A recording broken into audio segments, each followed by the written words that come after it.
Hello and welcome to okay. How's the actual sound there? Yes, my sound. Welcome to the time screen, everyone. This wonderful Wednesday evening. I hope you're all doing well. As I had a minor sound crisis there. Hello. Hey Bryn. Hey Casty. Hey Zalia. Good to see you, Shannon. Haven't finished all of last week's stream, but yes, we did. We finished Finley's line. Hey Looper. Oh, is this your first time seeing the cat ears? It's just the cat ears today and not the collar. It's very warm and I don't necessarily want something constricting my neck right now. Thank you very much, Skull and Cross Stitch, for the 3-month resub. Going, hello. OBS just amplifying. Yeah. All through last year, having trouble with people actually hearing me, and then Hannah, and now for some reason I'm actually hitting the red on OBS when I don't usually do that. Rain tonight in Paris at least. Ooh, it rained at the weekend, I think. No, maybe not. Rained last week. I don't remember.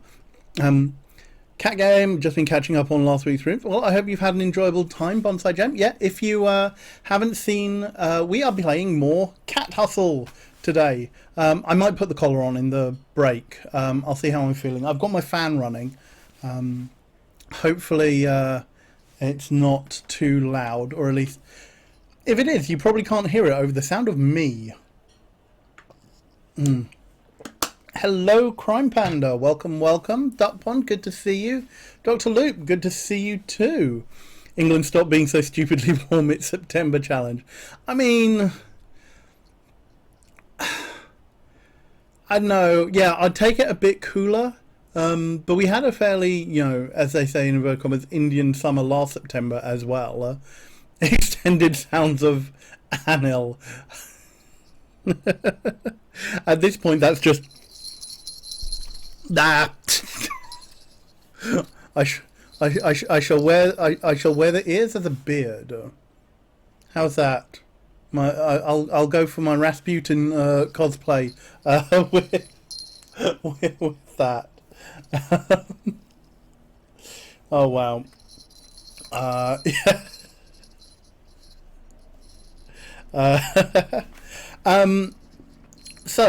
Yes. Hi. I'm Anil. I am a chill variety streamer, resident Eurovision nerd, baker, giver of hugs, all sorts of things as we try and build a carve out a little chill bit of the internet here on the time stream. Everything always comes back to Elias and or Cat in some ways.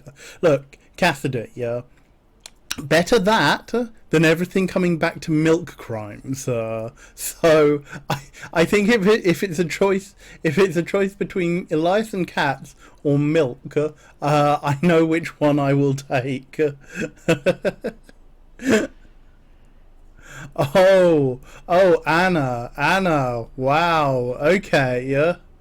You're really hitting me there. Okay, so as I said, I'm a big fan of the Eurovision Song Contest. Regular watchers will know, and that is why I have a channel point redemption for a song wreck. Hello, I came in as I shall wear my ears as a beard. So yeah, exactly. Yeah. Cassidy, we ran into that problem last week as to what do cats like to drink. When I had the coffee milk. So get thee behind me, Meredith. Indeed. Thank you very much, Gladiolus, for the tier 1 2-month resub. Much appreciated. Hey, artistic mishaps. No worries. Lurkers are always welcome. me get sniped. Yes, indeed. I have used all your Twitch. I have used all your sub money and Ko-fi donations to purchase ongoing contracts for snipers to hit all milk crimers wherever they might be. Cappuccino. Nice. Hey Molly. Yeah. Oops, I got distracted, but I'm ready for cat boys and cat girls. Yes, welcome, Miss Sarah. So, no worries, Crime Panda. Hope you have a good day. So, yes, I am a Eurovision nerd. I love everything about the song contest and such, and that's why I have a channel redemption for it. The snipers at one point, Anil, please be sniped Anna too many times now. She's too powerful. Is that like, don't send all your thoughts and prayers to my grandma anymore? She is too powerful.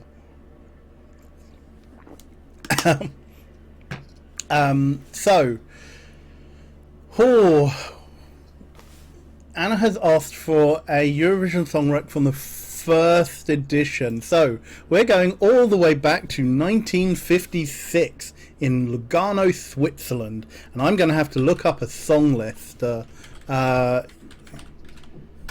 because my memory doesn't stretch. I mean, we know the winner, and actually the interesting thing about the very first edition of the song contest is that we only know we only know who the winner is. No one else was scored, or the jury votes were all secret, and no records of the jury voting exist apart from announcing who was the winner. It's also unique in that every country, and there were 7 countries participating, sent 2 songs. Sometimes it was the same singer singing both songs, but sometimes they sent 2 different singers as well. And it was the best song of, like, one of the best songs of a country which won. And as I say, Lisasia was the first winner for Switzerland in 1956 with the song Refrain. But let me check. What is other good rec from that year? I'm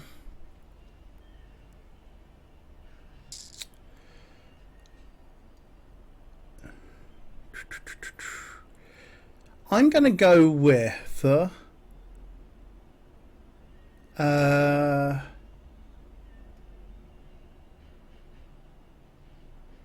I'm going to go with the other song that Lise Assier sang. So Lise Assier won the contest with Refrain, sung in French, but she also sung the other Swiss entry, which I'm going to rec as Das alte Karussell, the old carousel, which she sung in German.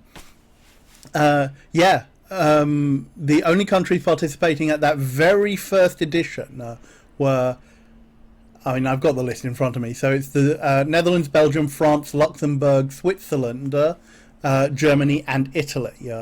The UK wouldn't show up until 1957 or 1958. I think. Yeah, 1958. Denmark turned up. No, 57. Yeah, Denmark turned up the next year as well, as did Austria. So yeah, Das alte Karussell will be my rec from 1956.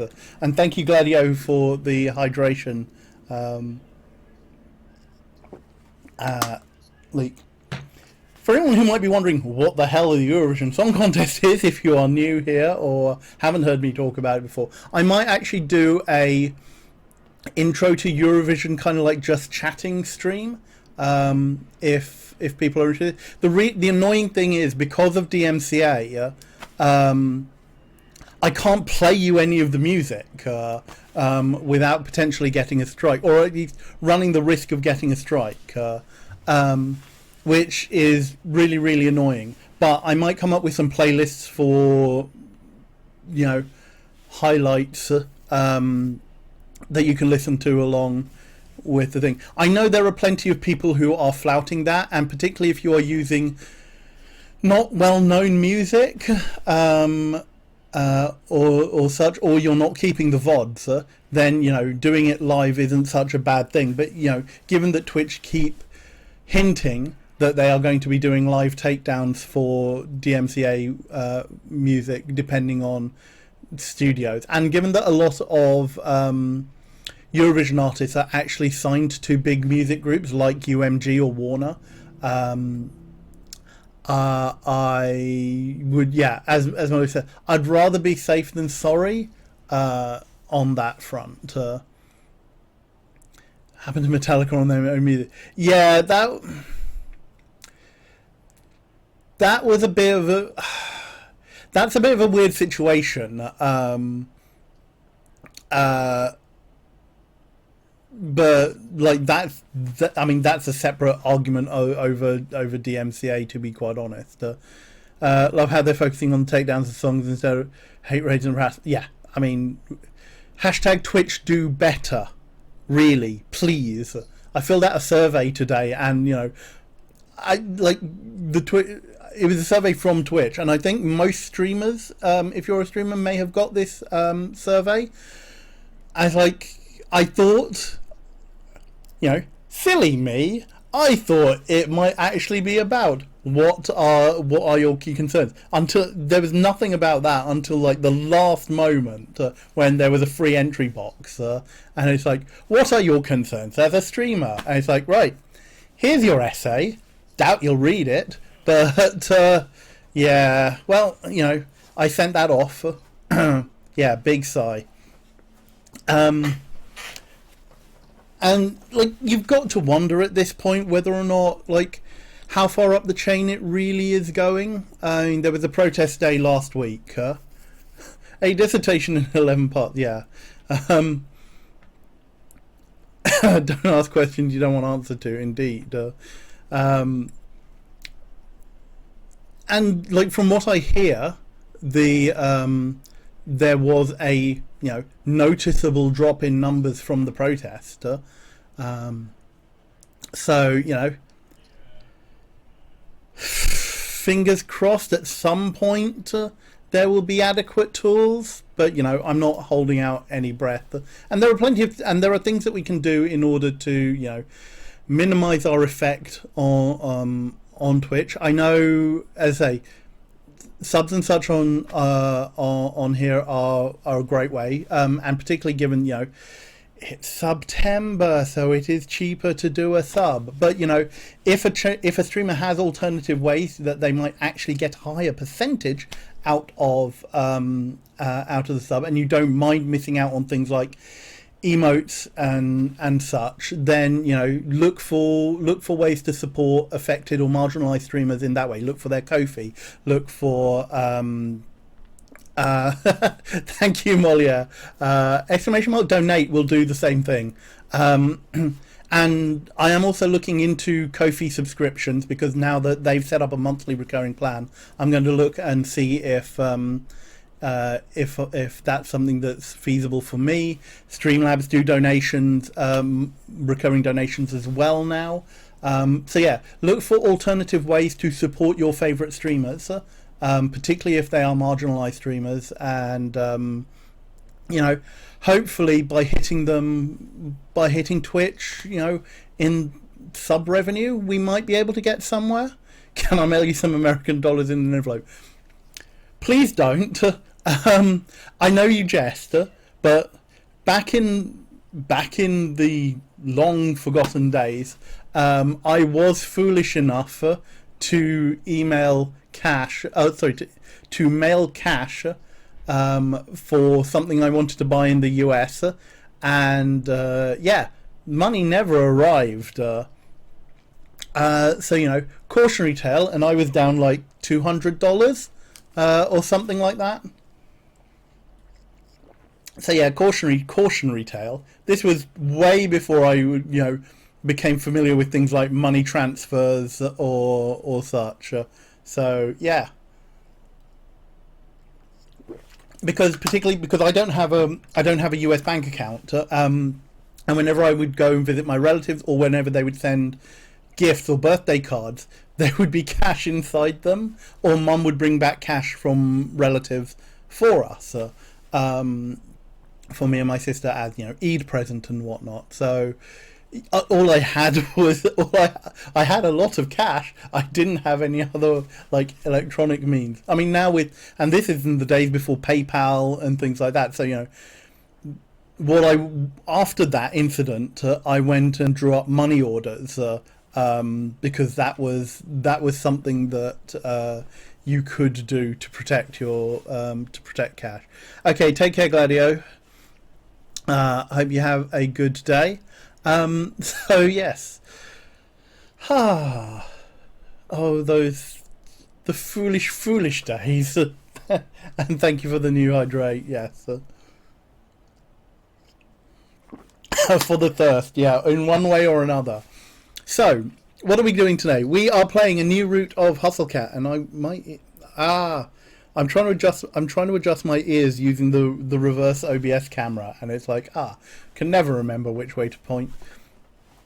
I've got to remember how to get foreign money orders to pay for the exactly, and you've still got to rely on post. Say what you like about the current age, but geez, PayPal and such have made it easier. I mean, customs and such being as they are, that's a different pain in of itself, but, So, yes, we are playing more Hustlecat. If you haven't watched this to date, this is a magical dating sim stroke visual novel based around a cat cafe and our protagonist Avery's interactions with the employees and owner thereof. The last couple of weeks we played through one of the 6 lines, and we ended up pursuing Finley, who's the social media jelly donut cat. Yeah, if I didn't have all that online paying, I would definitely not be able to pay Patreon or Twitch or even there's so much of our livelihood economy now is dependent on that. But sorry, I'm getting sidetracked here. Avery executive dysfunction grey. Yeah, the accidental romance line. However, I did promise catboy dating, so we are going to go for one of the 3 guys that we are open to. We were aiming for BL, that's boys love, which is a name for this kind of like genre. And then Finley was just so Finley that we accidentally into Finley, and we weren't upset. Like, it was a really good storyline, and I'm really glad that we did. Dr. Luke, thank you very much for the question. I do have a guide, so I will be using that to pursue. So, our 3 options, for those who know, are Landry, Reese, or Hayes. Hayes is the quiet uwu coffee barista.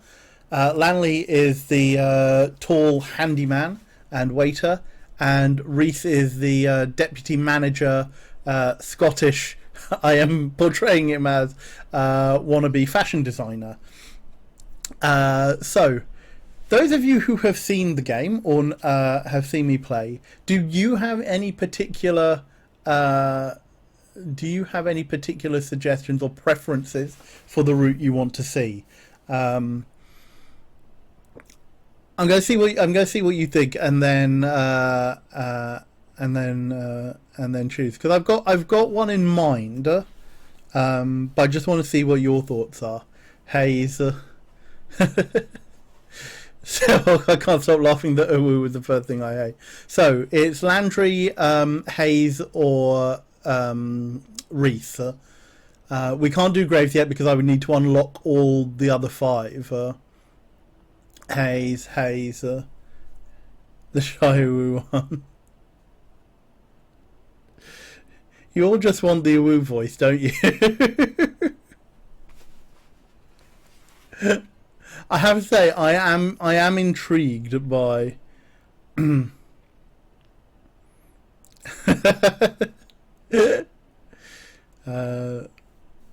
preference Reese less than Landry, less than Hayes. Okay. Cool. Well, it was like I think I will. I think I will go. I will go the haze route. Um, because that was the one that we were kind of aiming for last time. So it feels right that that we should pursue that one. Of wow, that's certainly a word, Molly. Uivor.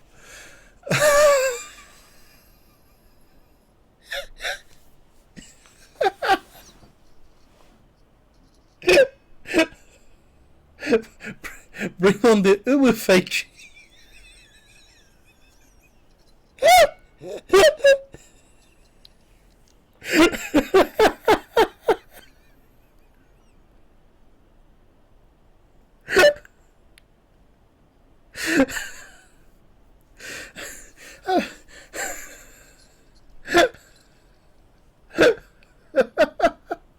Have you been drinking, chat?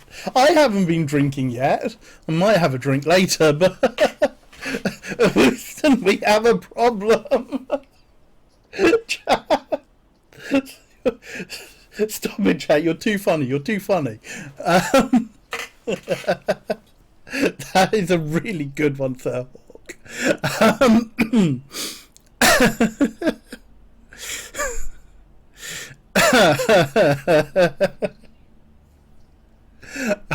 So, would this be an interval or an intervanil?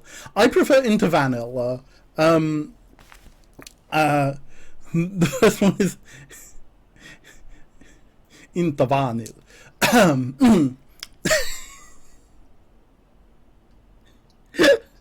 Sorry, Chad.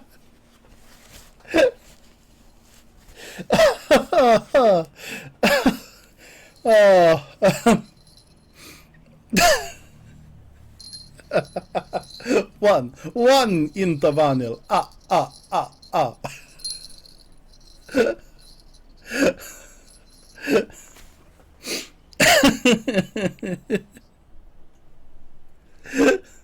Okay, right. Perhaps we should start the game.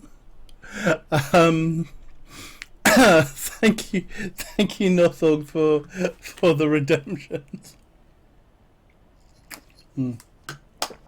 Oh, oh gosh. Since we have yes, chill. Since we have oh.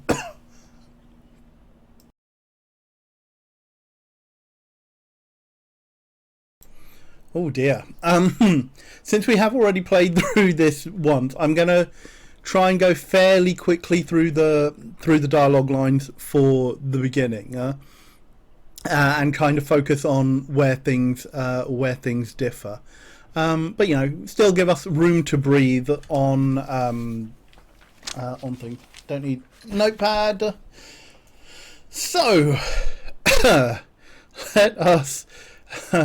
let us get to the game. Put the music back up. And there we go. Oof. Oh, my headphones have died. Unfortunately, as you can see, my headphones aren't even being held together with duct tape right now. Because my previous fix didn't quite hold. My ears. You know what? Let's oh.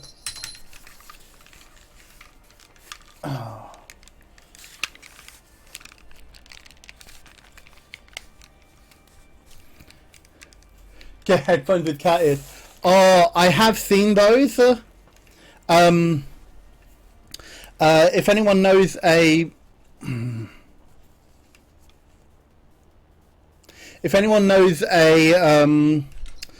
streamer called Spice 8 Rack, he has a pair of headphones which have inbuilt cat ears.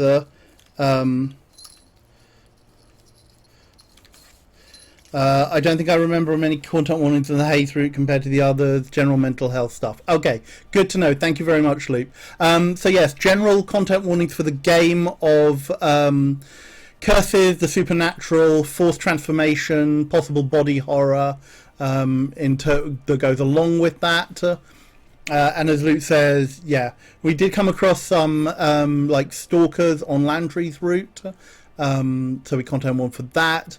But otherwise, I think we are going to be generally safe.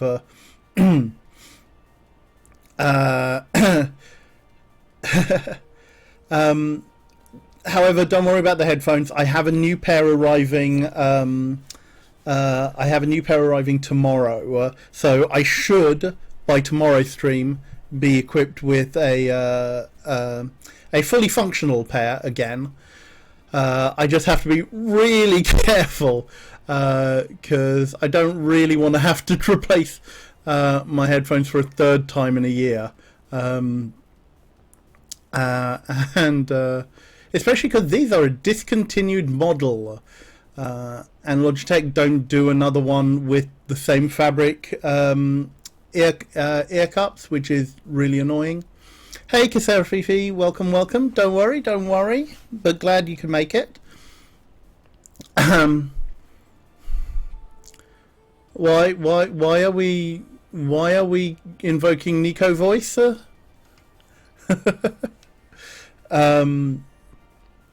Anyway, let me get up the route for Haze. Okay. Let's put that here. Yeah, I don't need to see the other one just yet.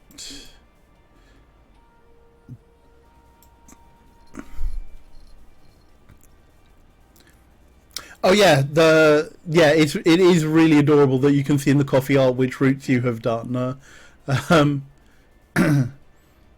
So, brand new game. I'm going to stick with the voices I used mostly.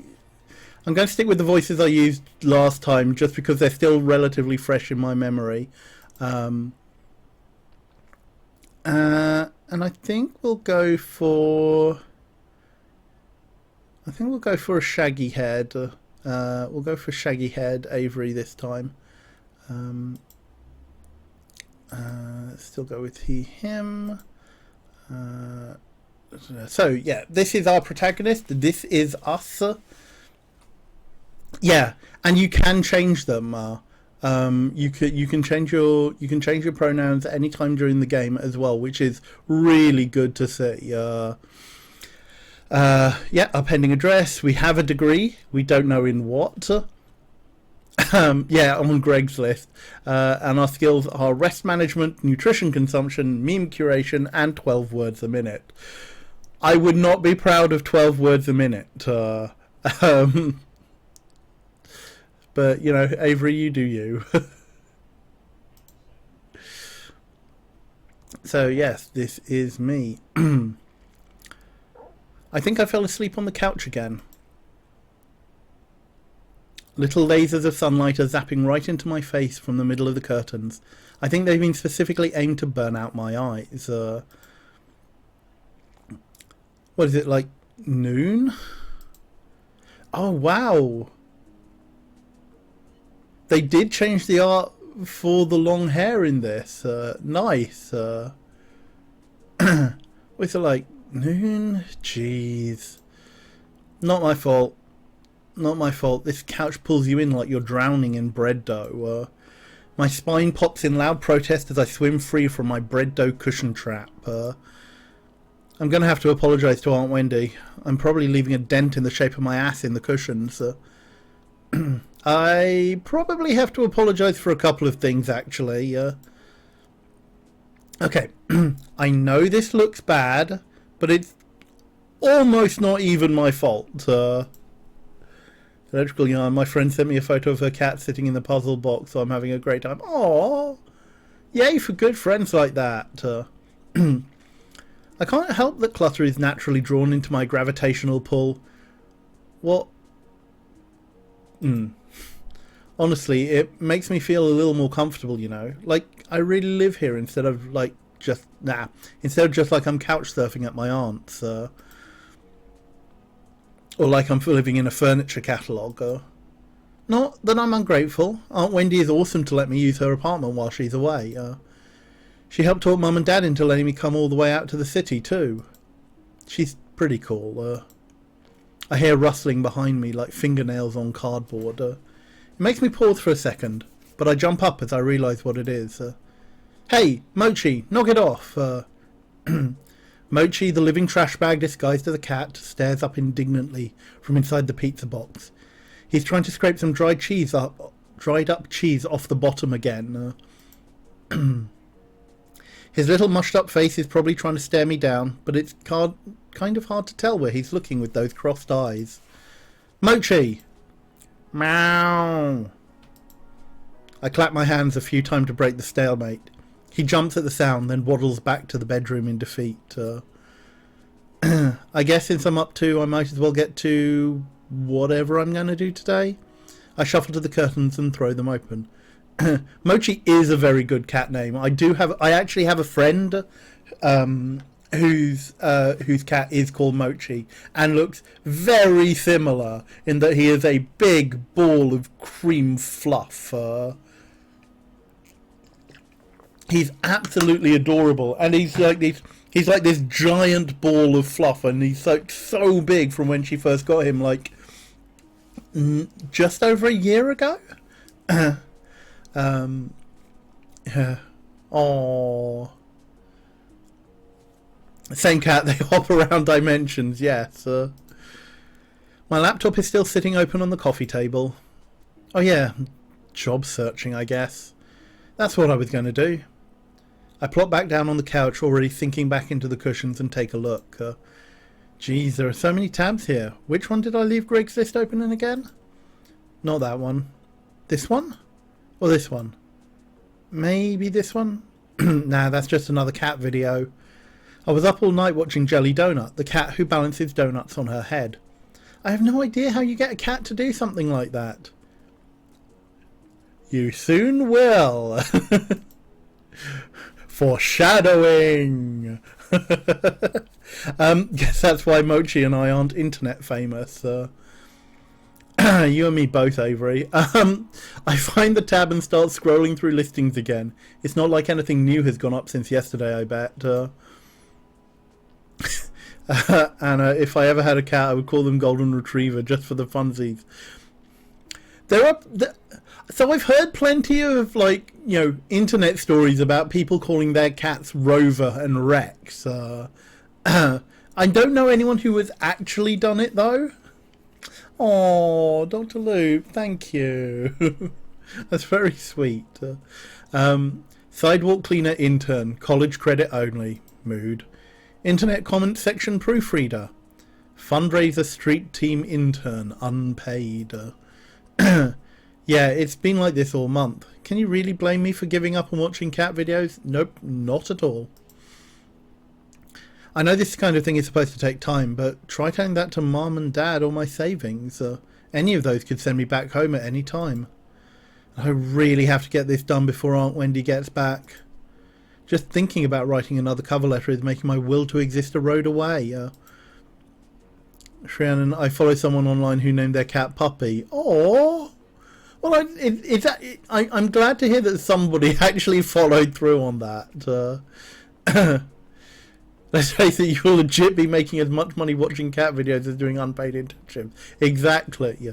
Don't give your labour away for free unless it is absolute. Well, don't give your labour away for free. You have to be benefiting from it somehow, ideally monetarily. Doesn't have to be, but, you know, be secure in what you can do before accepting non-monetary compensation. The only free thing you can give is love and friendship. Oh, yes, dismantle capitalism.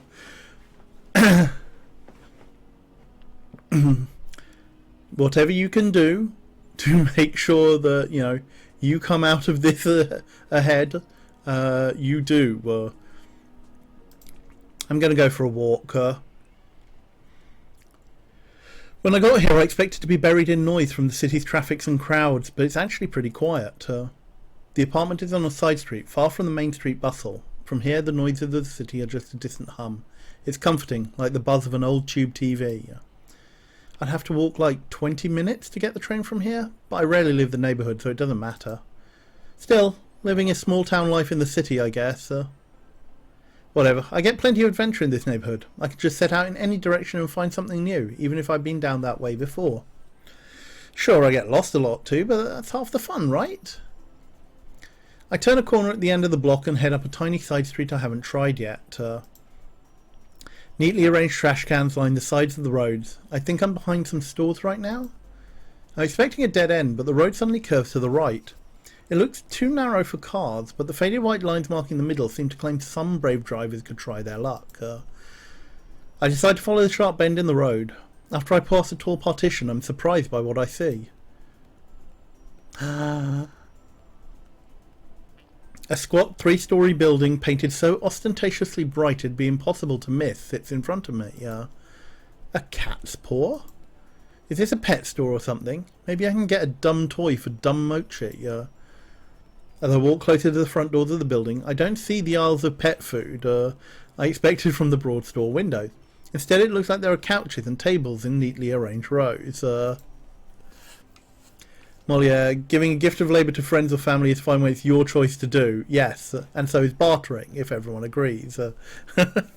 Yeah, Avery doesn't have the best of relationship with his cat, but, you know... Admittedly, he knows Mochi better than us. Oh, so this is one of those pretentious restaurants with a pithy nonsense name, huh? I can feel my interest deflate and sink into my stomach. Just as I'm about to turn and continue walking, I notice a sign in the window that declares, "Now hiring, inquire within." I'm hardly dressed for a job inquiry, but I might as well give it a shot, right? I look to my right as I walk up to the door and see a little orange and white cat lying belly up, sunning itself against the window. It doesn't seem terribly sanitary to have a cat in a restaurant, but whatever. I like cats. Bells tinkle delicately as I tug on the handle. The heavy door creaks open. The place is so classy, it feels fake. It looks like a game board exploded in here. Isn't that what the palace was like in Wonderland? Like with the cards and stuff? Is the purple cat going to start talking to me? Though none of them are purple. Boy, are there a lot of cats. Okay, take care, Casera Fifi. I think I can count at least 8 right off the bat. They're all over the place, romping around the floor, sleeping on some of the built-in structures in the walls. I've barely had time to take it all in when I hear a voice call out to me. Yarashai! Please sit wherever you'd like. I shuffle in place for a moment, at first unsure of where the voice comes from, then of whether I want to sit or if I want to keep this strictly business. Actually... I start as the source of the voice blooms into view. He appears suddenly from the second-story landing and covers the length of the floor in a few long strides. You look confused. Is this your first time here? Would you like me to explain a bit about how the cafe works? I'll be happy to give you a tour. His eyes are gentle. He's one of those people who smiles with his entire body. It's positively infectious. I did kind of debate about giving him a French accent this time round, but, you know. I think I'll stick with the enthusiastic. Right, so... Actually, I'm here about the job. Oh, his pause is brief, but it worries me a little. Give him Bertie's voice. Young man!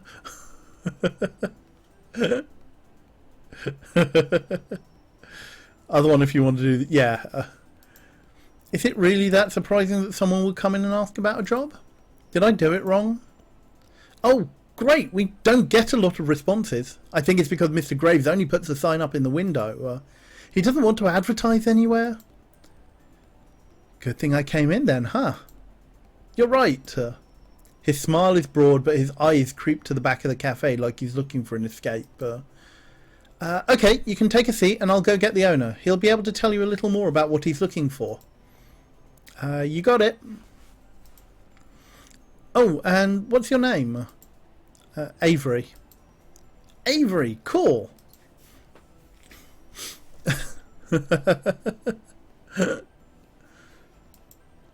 Cool, I'm Landry. I'll be right back. He bounds up the stairs and disappears. I begin to sit at the little cafe table, but freeze halfway as I hear a faint exclamation of dismay. It's followed by thundering footsteps, then by Landry's return. Avery, I'm so sorry. What? I didn't offer you any coffee. Would you like some? Oh, don't scare me like that. Sure. You got it. He vanishes into the back again and reappears carefully, balancing a stout white mug atop a black saucer in one hand and a tiny creamer in the other. Gently, he sets the mug and creamer before me. Yeah. I forgot to ask you how you take your coffee, so I brought you some milk. Ben's Pierre voice. Est-il français? Ist er Deutscher? Is he from Strasbourg? We do not know. I do like the Alsatian accent. There's sugar on the table if you'd like it. Oh, thank you. Okay, I'll check with Graves this time. I mean it. Landry bounds to the back room and is again out of sight. A Siamese cat timidly peers at him as he goes, then directly at me with a wide-eyed, worried look. I give it an awkward smile and nod before I realise I'm treating a cat like a stranger in an elevator.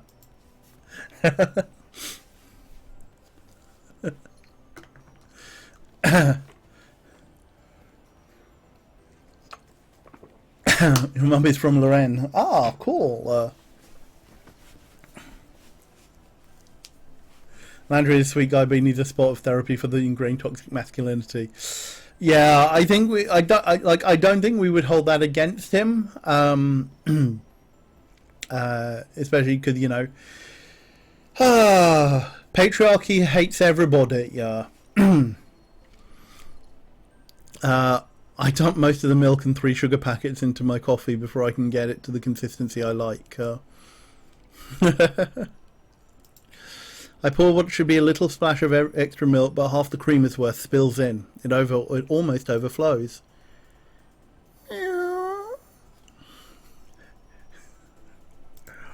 This cat's looking at me like it's offended by what I just did.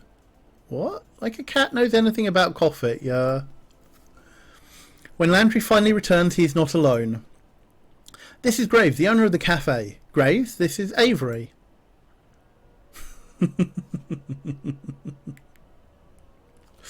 AG Tex, my cat has just joined me. He knows what's streaming. Ah, welcome, AG Tex cat. Unrelated, but I'm doing a PPP on partially translated text given to a translation to complete. And in the text I was given, they're bashing scientists who do it without telling the translators, which is fair enough. The author must have had a lot of war. Ooh, wow.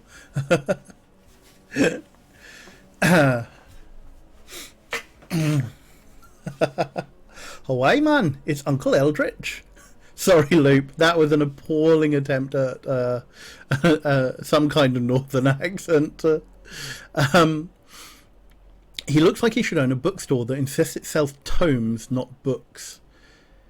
Or maybe he sells crystals that balance your chakras. Or maybe this is what owners of cat cafes look like. I've never seen. His eyes, they're 2 different colours. I can't focus on both of them at the same time. Which one am I supposed to look at? My attention is sucked into his icy blue eye. Is he wearing a contact to complete his dark Renaissance look? I think it was his eye. Yes, it was this. He had the eye of a vulture. A pale blue eye with a film over it. Whenever it fell on me, my blood ran cold. And so, by degrees, very gradually, I made up my mind to take the life of the old man, and thus rid myself of the eye forever. Todoroki Shoto, if you the cowboy. I don't know where Todoroki Shoto's from. Date Heterochromia Man. I can't yet, Skull. I have to do everyone else's lines first. Although not gonna lie, he does have a bit of a Meraki vibe about him. Zalia? Zalia, are you perhaps referring to Dr. Meraki from Yamina Matsue? Aka Descendants of Darkness? That, honestly, that was one of... that. Aside from the ones I watched on Channel 4, like late night growing up, I didn't really get into anime until I was at university, and I ran into a group of people who were anime enthusiasts and were like downloading fan subs for us, and we had an anime club like every week. This was when I was in my third year. We had an anime club second and third year.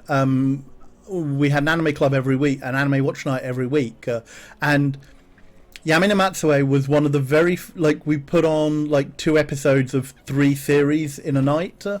Yamina Matsue was like one of the very first in that rotation, and probably the very first Shonen series that I ever watched. You've cosplayed Watari. Oh wow!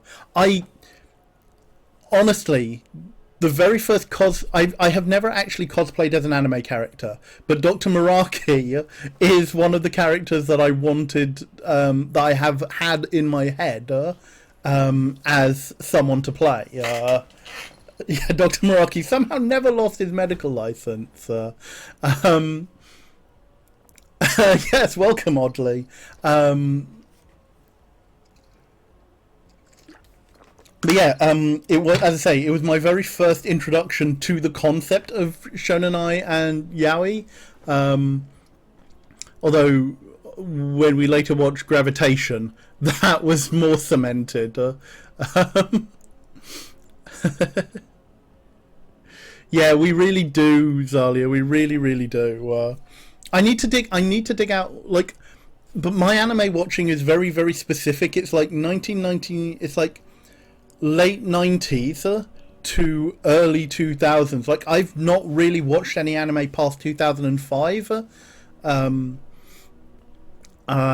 We need to finish Oran. Yeah, we do. I've only seen the first few episodes of that. Gravitation Peak Tsundere. Yeah. Oh, I probably shouldn't wax lyrical about all the shonen I have watched. I haven't seen Vice Kreutz, actually, weirdly enough. I need to go to my dad's and dig out all the DVDs I have. Like, I would really love to rewatch The Melancholy of Haruhi Suzumiya, because I think that could do with a rewatch to help me try and remember and understand that weird ass series, or even Hellgirl. I don't think I've seen season 3 of Hellgirl. Anything by Clamp. I have a bunch of Clamp art books, which I also need to dig out of storage. Anyway, excuse me. Hey Naomi, welcome. You join us as we're attempting to do Hayes' route for this after finishing up Finley's last week. Telltale Heart. You were looking at my eye. Kids, didn't you read that in high school? Well, yeah, but iridis heterochromia. It's more common in cats than humans. What a weirdo. I'm not sure I want to work for a guy like this. Well, then you join us right at the start of a new run, Naomi. We are currently interviewing for a job at a cat cafe, which, at least at the moment, we do not know is cursed. Oh, cool. I didn't know that. I might as well humour him a bit. If this guy's going to sign my paychecks, he can rattle off as many weird cat facts as he likes. Oh no! Hugs, Naomi. I hope your leg is feeling better. Gets better soon. Graves, would you mind telling Avery a bit about the place? I think it'd be good if you talk about what we do here. Graves looks like the notion is causing him physical pain. I'm not too keen on this idea either, Chief. You didn't do that already. Don't you think it better coming from the owner? You're going to be doing the interview anyway.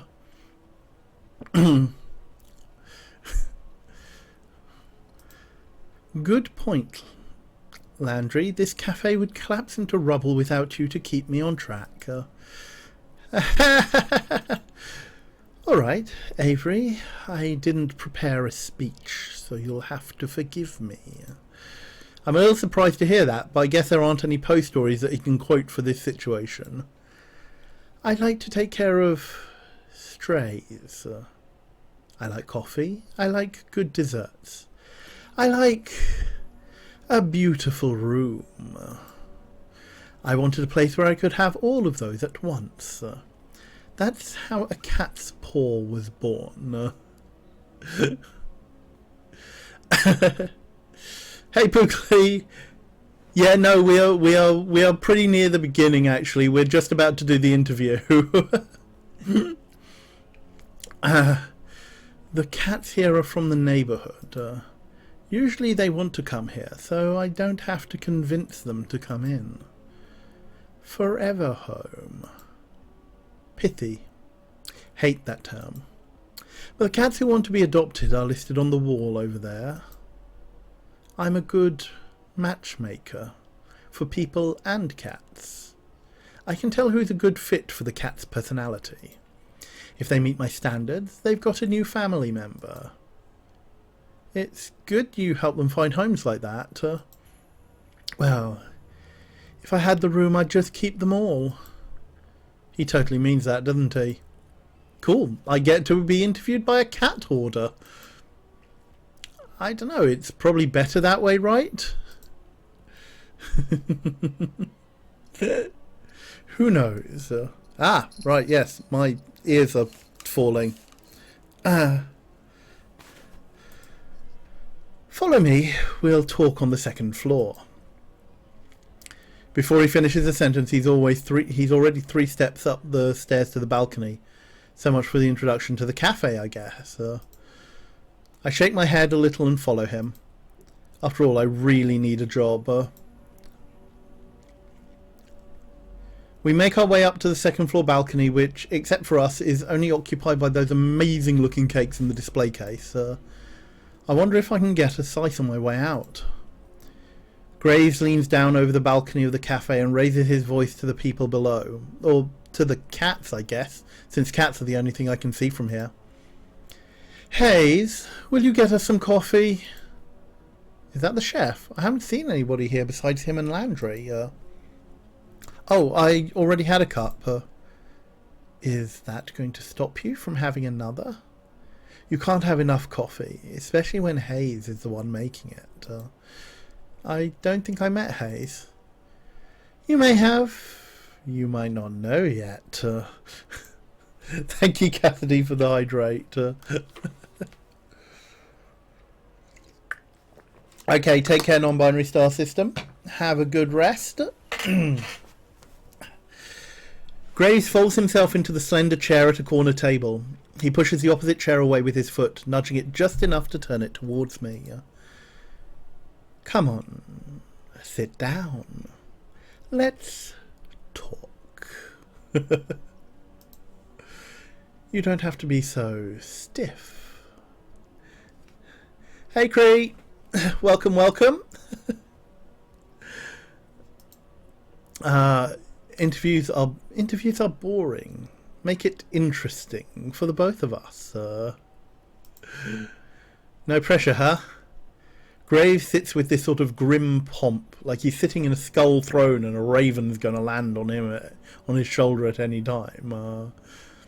I don't know. Would Graves as Odin be kind of like a better symbolic fit? Or I think it would be a really interesting symbolic fit. Maybe it's more like he's about to roll a die with lots of sides. Roll for initiative.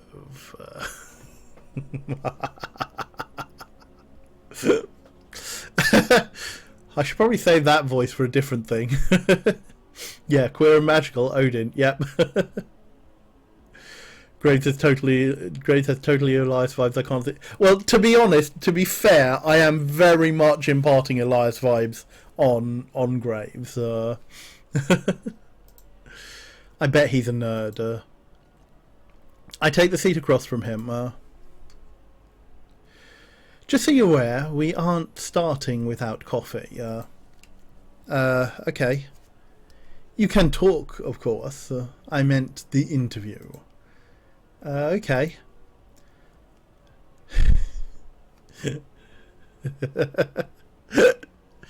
Out of the corner of my eye, I notice a tiny slip of a blonde man standing at the balcony entrance.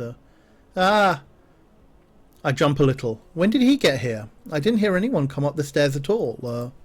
Is this guy a ghost? Graves looks like the type to hire ghosts. He looks terrified by my shout. I think I scared him more than he scared me. Gingerly, he sets 2 mugs in front of Graves. Thank you, Hayes, but you should give Avery the other mug. He sounds like he's reminding a child to say thank you.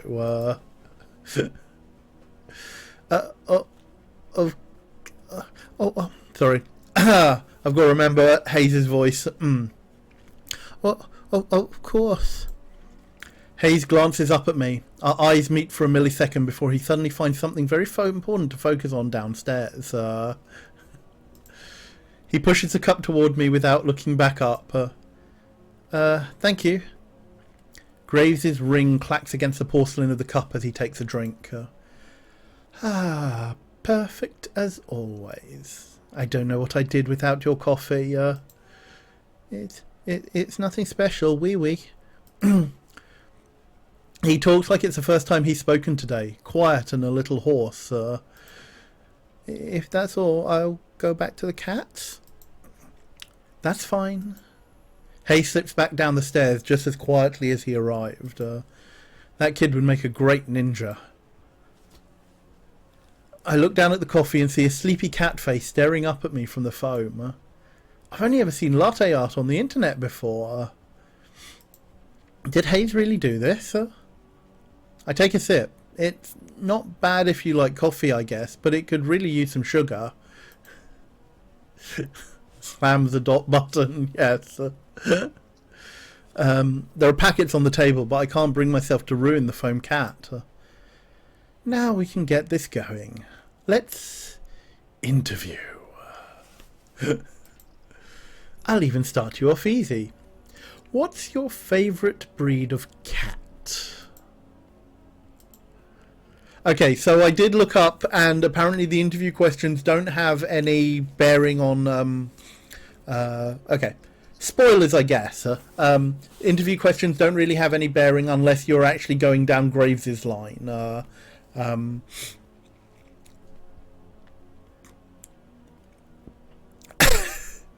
Oh, I hadn't seen that other emote. Well, yeah, interesting. Oh, yeah. Scottish Fold, Siamese, Maine Coon, those cats with the little stumpy tails, cats that look like they're wearing tuxedos. My cat. You know what? Let's go Siamese.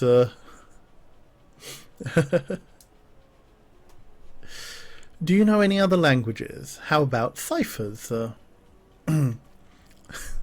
I think we went with the I speak the language of dance. I'm not going to go with the pretentious Japanese line,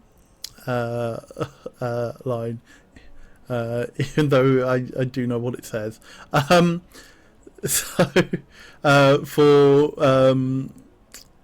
Yes. Yeah, Hanamath, Hanamash,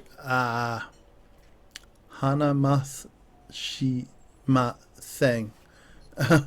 Hanashima Sen. I don't speak. No, I don't speak, or I don't speak another language.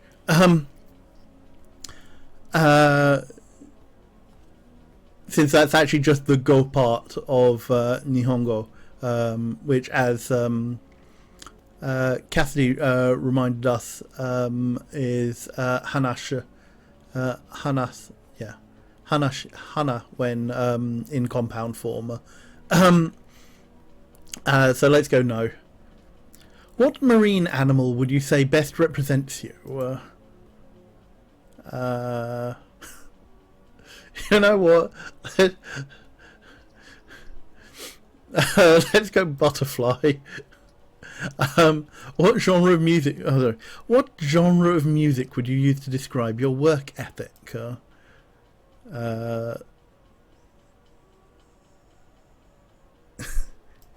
Classically hard-working. A beautiful marine butterfly, indeed. On a scale from 1 to 10, rate me as an interviewer. We'll go with the medium line. Draculas or teenaged wolves? Let's go teenage wolves. Just kidding with that last one. Interesting. He looks down at his coffee cup and tilts it idly towards him. It looks like he's enraptured with the foam as it drips from the side of the cup. A drop of coffee spills onto the saucer. I suppose you'll do then. Does that mean I got the job? You're quite astute. That doesn't really answer my question. You can start tomorrow. Wow, thank you. Don't run off yet. I have paperwork for you. Oh, yeah, of course. Graves pushes away from the table, coffee cup in hand. He dabs my saucer, even though I'm not quite finished, and slinks down the stairs. He returns as if he'd never left, trading the empty coffee cups for a small stack of papers and a pen. He places them in front of me. So, what will my job be? Well, we'll see. Did he hire me with no position in mind? Is this how this guy usually works, sir? Yeah, reminder, folks. Always read any legal documents before signing. I feel like I'm in a daze. Too much information and too much coffee. I take the papers and skim them, signing pretty much anywhere I see an X and a line. What's it all for, and why is there so much? Probably taxes and stuff, I don't know. And who cares? I've got a job. I push the papers back towards Graves and he eagerly scoops them off the table. Perfect. We open at 11. Be here at 8. We'll have you help with the morning prep.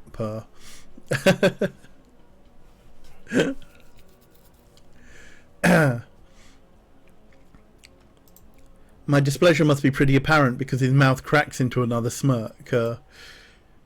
You can work a later shift after training. You won't have to deal with those cursed mornings for too long. Sorry. You won't have to deal with those cursed mornings for too long. There we go. Better intonation. Okay, that's fine. Now go. I have a lot of work to do before tomorrow. You need to get to work fixing that sleep schedule of yours. Okay. He seems lost in his own world now, poring over the paperwork I just filled out. I guess there's all sorts of tax stuff you have to deal with hiring people? Why would he do it so casually? Well, whatever. Not my problem.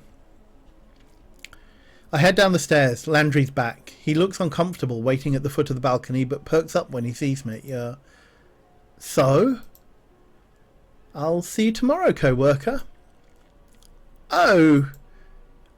Congratulations! You can meet everyone else tomorrow morning. I'll make sure they're all ready for a meeting when you get in. How many people work here? Well, there's me, Graves, of course. You met Hayes. Finley, Mason, Reese. That's it. It shouldn't take too long to get to know them. Okay, great. I'll see you all tomorrow then. Great. See you. Whew, I'm going to live it up a little. I'm going to paint this town red. I finally have a job.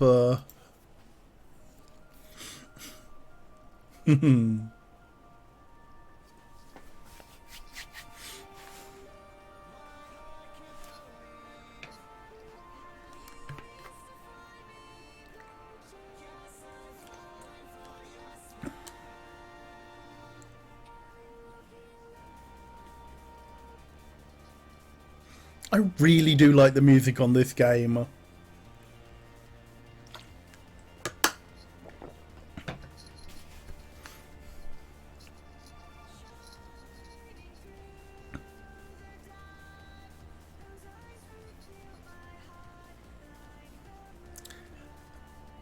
Kinda Pookly. That it is a sort of dating sim, and our options are being laid out here.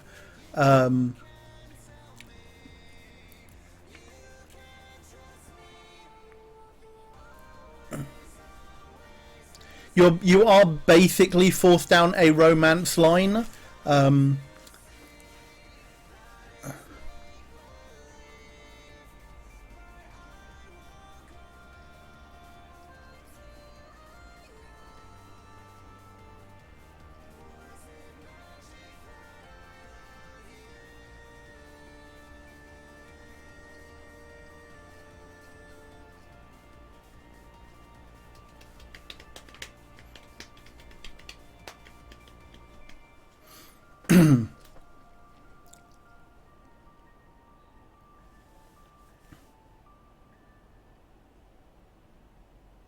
Dun, dun, dun.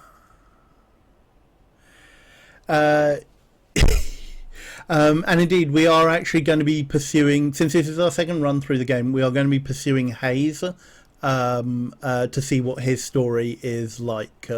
I'm going to take a quick break here and go and top on my drinks, and I might actually get a drink. I read this as you need to do a 6-part fatality on the others in order to take the lad. Wow, that's bleak, Anna. So yeah, I'm going to take a quick break. I would suggest, grab yourself a drink, a snack, get up, stretch your legs, take your meds if you need it, and we'll be back in a couple of minutes. See you soon.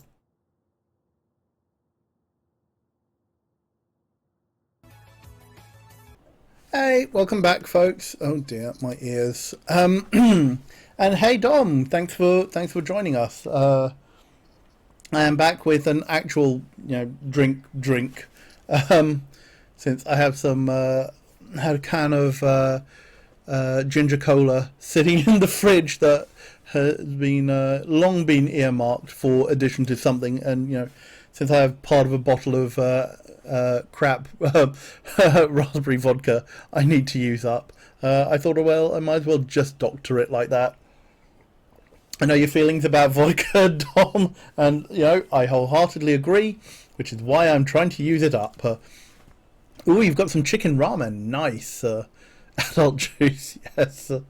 I love anything with ginger. I really, really do. It's one of my favourite flavours.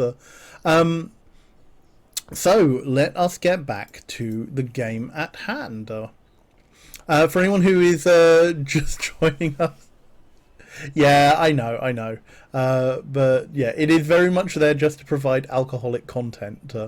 So if you are just joining us, we are doing our second run of Hustle Cat. I know there are a few people here who didn't see the first run, so I'm basically going through it as if brand new, but with a few extra spoilers. And we know which route we are going to, since I have promised you Catboy dating. We are going to be going for Shy and Sweet Haze on this run, or at least attempting to. Hoping that the guide I have got will serve me right. Ooh, we had some nice Pinot Grigio. Nice.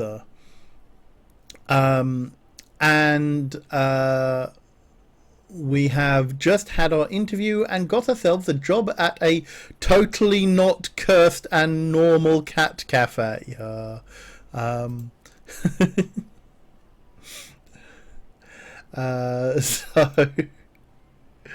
back to the game. I got lost and I didn't end up painting anything, but it was nice walk. As I head home, I get this distinct feeling of being followed.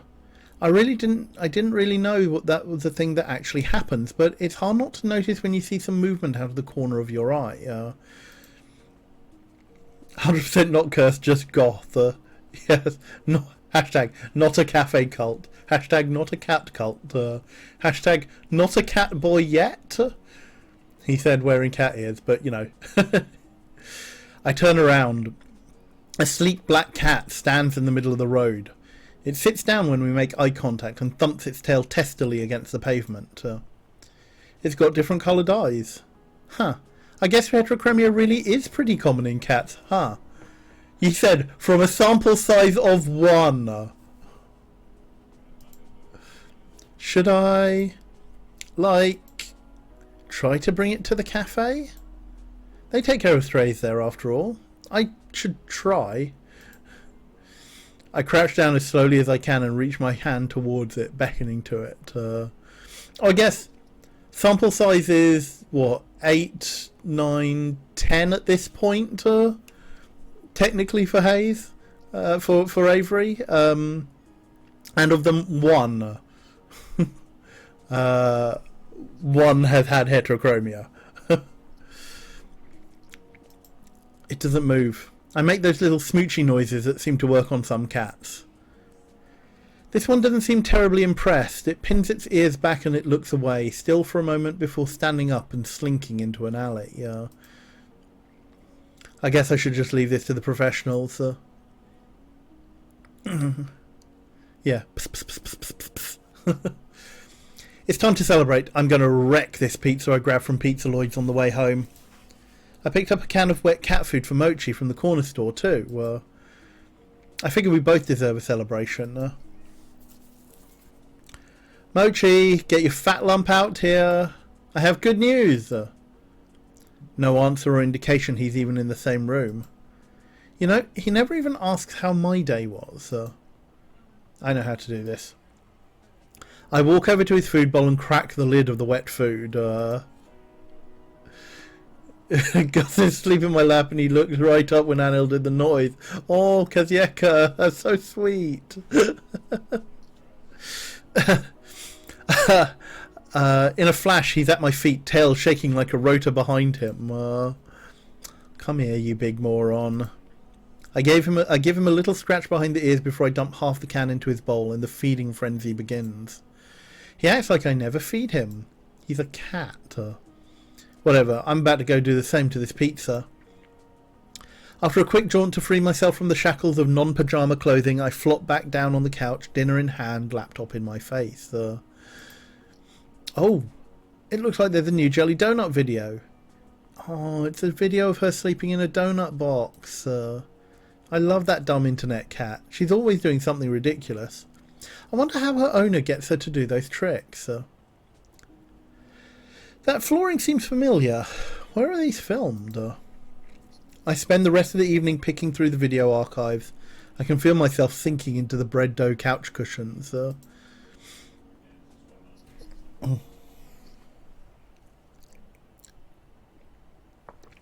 Meow. It's so early. What's his problem? Meow. I bet he just wants the other half of that wet food. This is why I don't get it from him that often. I excavate myself from the couch and do what I can to mitigate the bedhead situation I have going on. What time is it anyway? I grab my phone to check. 7:40? Oh, hell. I'm going to be late for my first day of work. I take the world's fastest shower, but there's no time to dry my hair. I'll have to hope I run fast enough that the wind resistance will do the job for me. No time to sort through my duffel. I'm just going to have to throw on whatever looks cleanest. It's not like Graves said anything about a dress code, so whatever. Mochi trails me closely, howling more and more insistently along the way. It's like he doesn't care about my punctuality at all. No time to mix the wet food the way he likes. I dump a scoop of kibble into the bowl on my way out the door. I haven't seen a cat so offended since the one that watched me mess up coffee. They can both deal with it. I can't believe I'm almost late to my first day of work. And my first job even. What a great first impression to leave. Thanks for hiring me, Avery the Flake. I start out in a full sprint to the cafe, but it's only about a 10-minute walk, so it looks like it might not be as bad as I thought. If I run, I can make it in less time.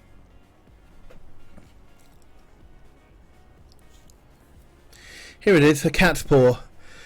I got a good look at it when I was here yesterday, but it feels totally different when it's your workplace, you know. It's kind of nice to think about. Hey, Avery! Landry peeks his head out from the door frame and waves me in. I'm surprised by how many people are standing around. Graves, Landry and Hayes are there, but so are a few others I've never seen. I only see a few cats right now, but they seem utterly disinterested in everything we're doing. They're all piled in a sleep cluster by the window. I feel a little embarrassed that I'm so dishevelled, but I'd rather be on time with wet hair than late and looking perfect. Avery Sib, get on the ADHD diagnostic pathway channel. Oh, loop.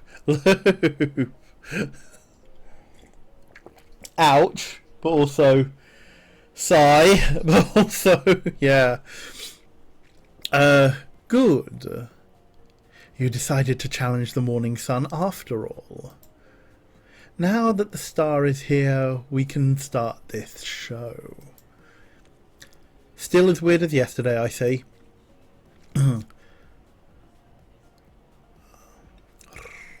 Caught another sucker, boss. That's esteemed co-worker to you, Reese. You just keep collecting these strays. Before we get too far, everyone should introduce themselves to Avery. Avery, we've already met, and you already know Graves. Did you meet Hayes yesterday? Briefly. Hello, Hayes. Hello. He looks like he's going to try and slip between the cracks in the tile. How does a guy like this handle a job that deals with people? Hayes is a great barista. He's a great help in the kitchen, but he likes to spend a lot of time with the cats too. Hayes flashes me a quick look. The side of his mouth upturns ever so slightly, like he's trying to smile, but he's out of practice. I reach out to shake his hand. He's practically bracing for impact. Before I reach him, a bright light flashes at the corner of my vision. What? Is that a camera? Oh, sorry, sweetie. I thought I turned the flash off. I whip my head to the other side of the lineup. The girl on the end is aiming her phone directly at me. Sorry, don't mind me. I just wanted to commemorate our new employee. I'm Finley, and I take care of social media. I like Candid, so I'll try again later when you've forgotten about it. Finley is also... Graves, I know what you're going to say. Don't ruin the surprise. Graves lets out a soft bark of a laugh. All right. All right. You tell Avery whenever you're ready. Thank you. The two in the middle of the lineup look unimpressed. One is the smart-mouthed guy, Reese, and the other looks like someone I wouldn't want to mess with. Finley puts her hand on the shoulder of the tough-looking woman standing next to her. Since she's not going to introduce herself, this is Mason. She's our head chef. Or our only chef, I guess. Well, nice to meet you both. Yeah. Finley reaches up and places her hand against the back of Mason's head. She pushes her hand forward, forcing Mason to nod. I'm amazed Mason is putting up with this. Wow, that's the most you've spoken all day. She likes you already, Avery. Mason makes a quick little noise that could either be a laugh or a grunt. Maybe it was both.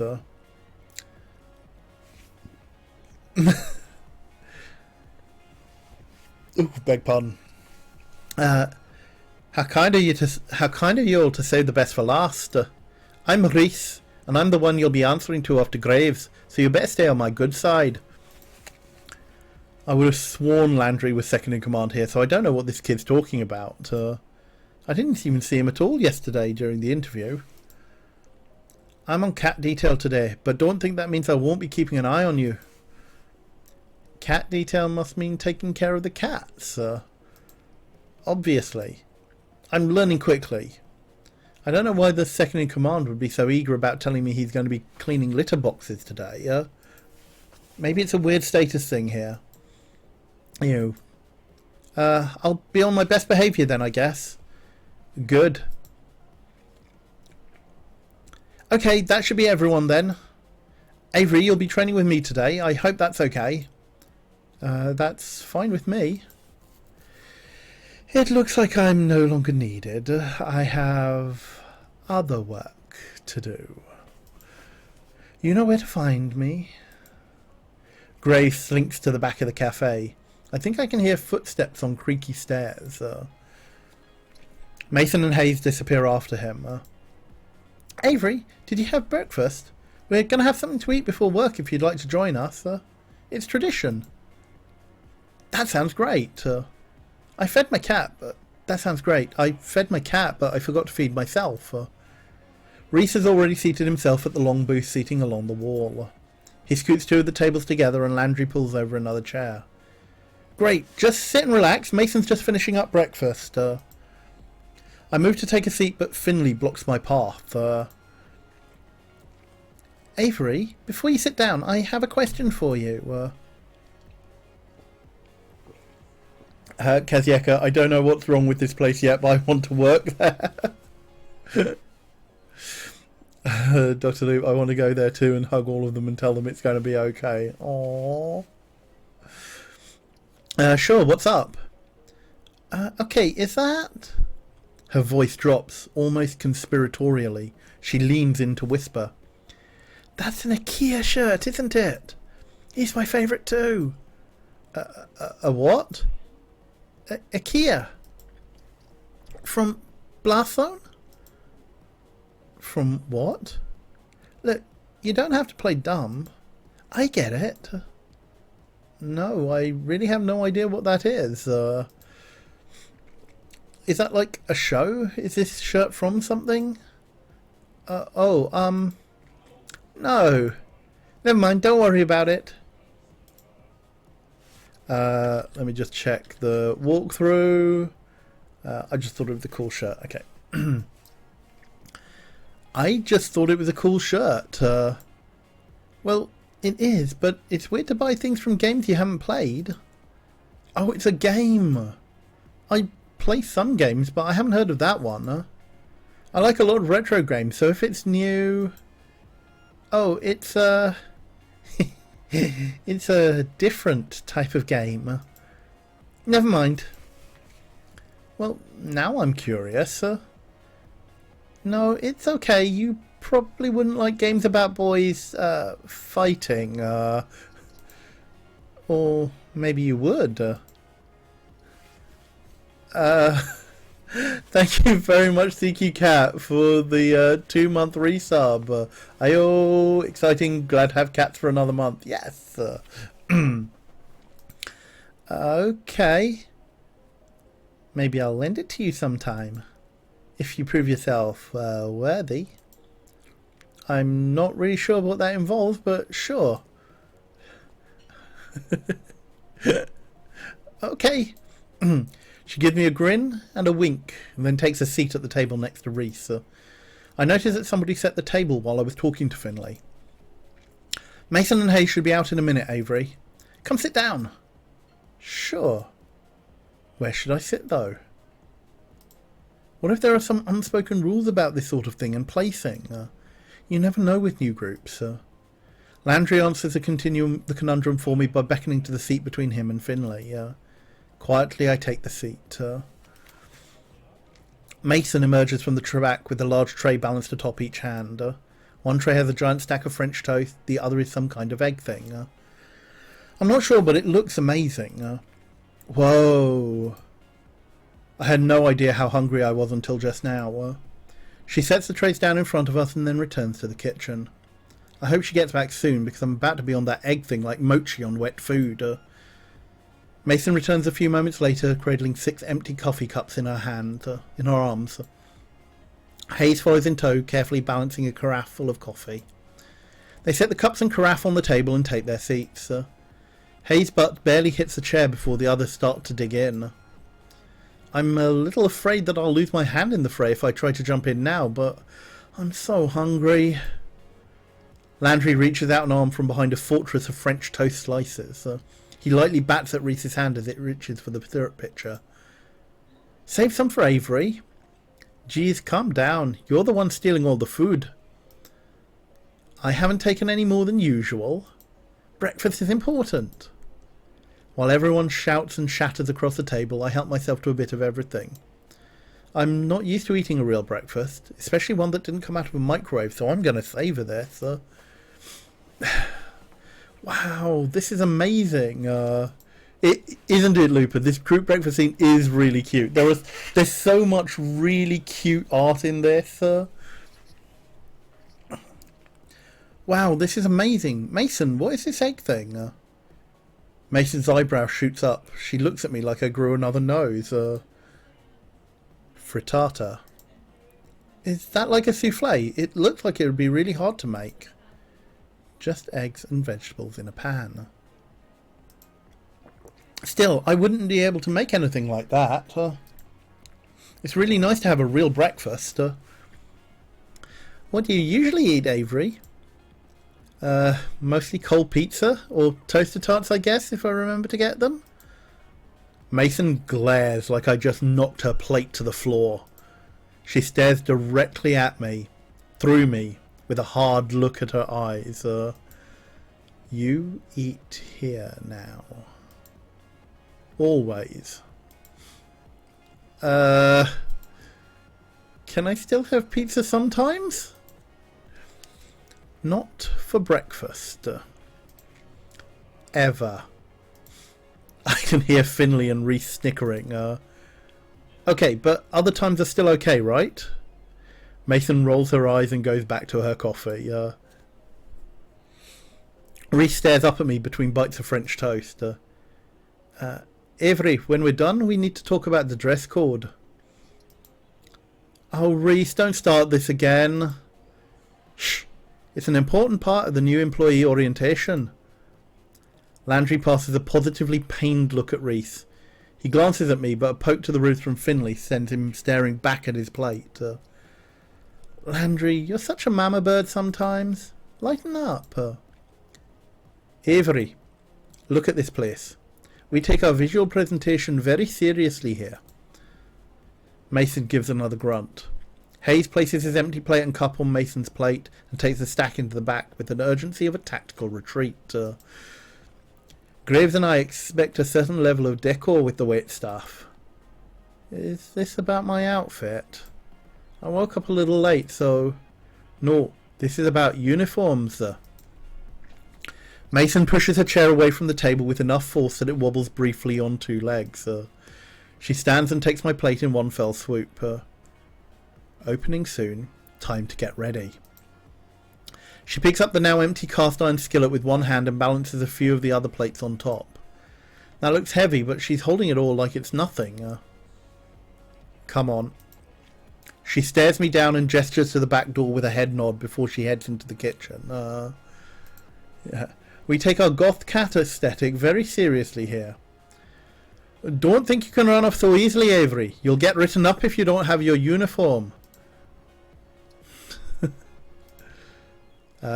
We need to help Mason and Hayes in the kitchen. Is Mason really the only chef here? That must take a lot of work. I bet she could use some help. Mostly I'm just grateful she gave me an out. Whatever Reese is planning, it doesn't sound like anyone but Finley cares for it. No, thank you. Hey, Inca. I think Mason and Hayes wanted my help, though. Fine, if Mason needs the help. But you're not off the hook for this yet. Reese. Oh, come on, Landry. Don't look at me like that. Something is definitely up. Whatever it is, I'm not going to fall for it.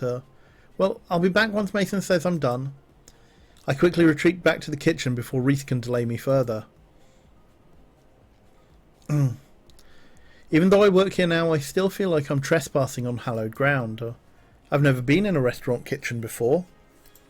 Heck, I'm barely in my own kitchen. It smells amazing, almost enough to make me hungry all over again. Hayes is at the sink, carefully scrubbing the iron skillet we used at breakfast. It looks like he's already got the dishes on lockdown, to be honest.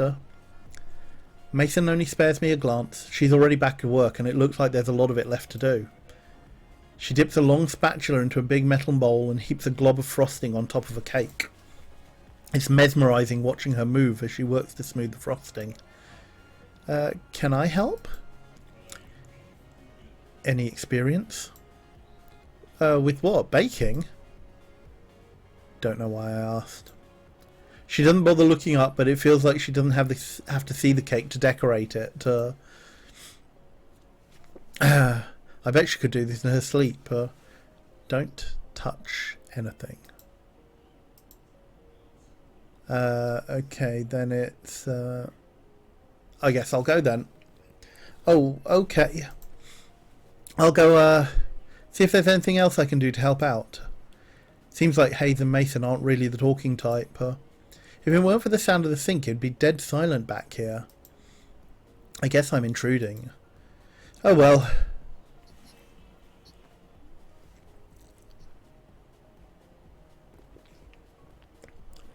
I guess I should find where Landry ran off to. He's training me today after all. I think he went upstairs. I head over to the foot of the staircase, but a cat has taken station right in my path. It's sleeping belly up, stretched out to nearly the whole width of the step.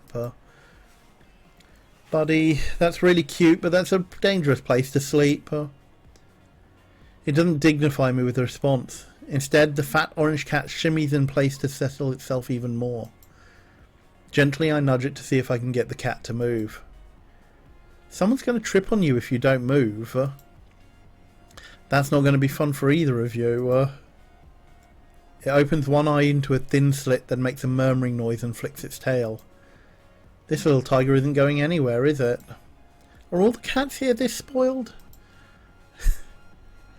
Guess I'll have to pick it up and move it myself. I lean over to scoop it up, but as I do, a tiny orange and white bobtailed cat whizzes past my feet. It stops on the step below the sleeping cat, then raises one paw and bats the other cat squarely on the forehead. The sleeping cat wakes up and hops to its feet. It looks angry. Am I going to have to break up a cat fight? Hey, you two. The bobtail flattens its ears and stares intently at the orange cat. They both perk up when they hear a voice from above.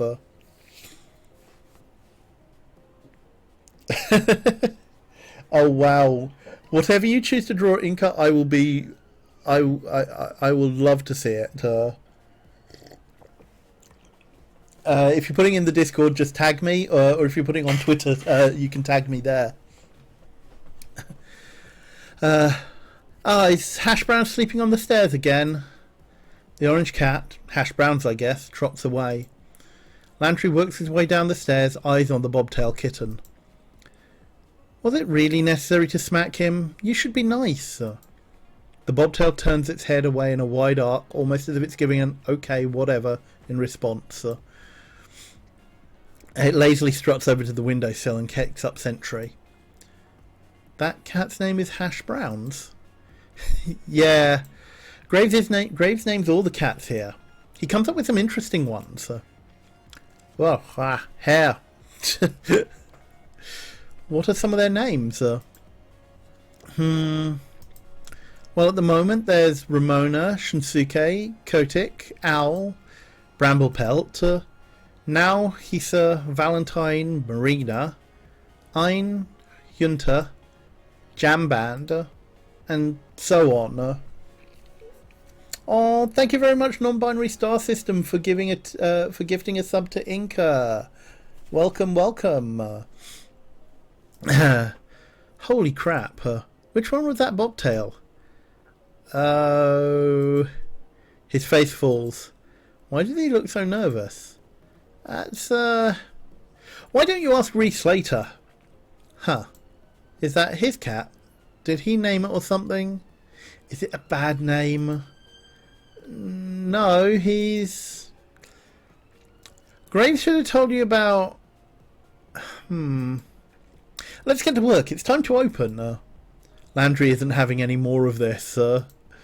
He walks past me to the front door without a glance. He unlocks it and flips the sign from closed to open.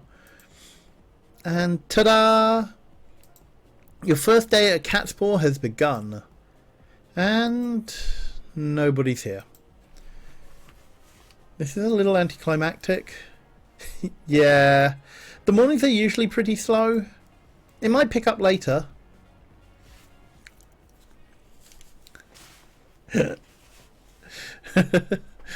Kazieka, oh god, oh no, what's wrong with these cats? What's wrong with this cafe? It didn't, at all day. Sure, a few people came in and Landry had me wait their tables while he supervised. It went pretty well and I made a couple of bucks in tips, but that was it.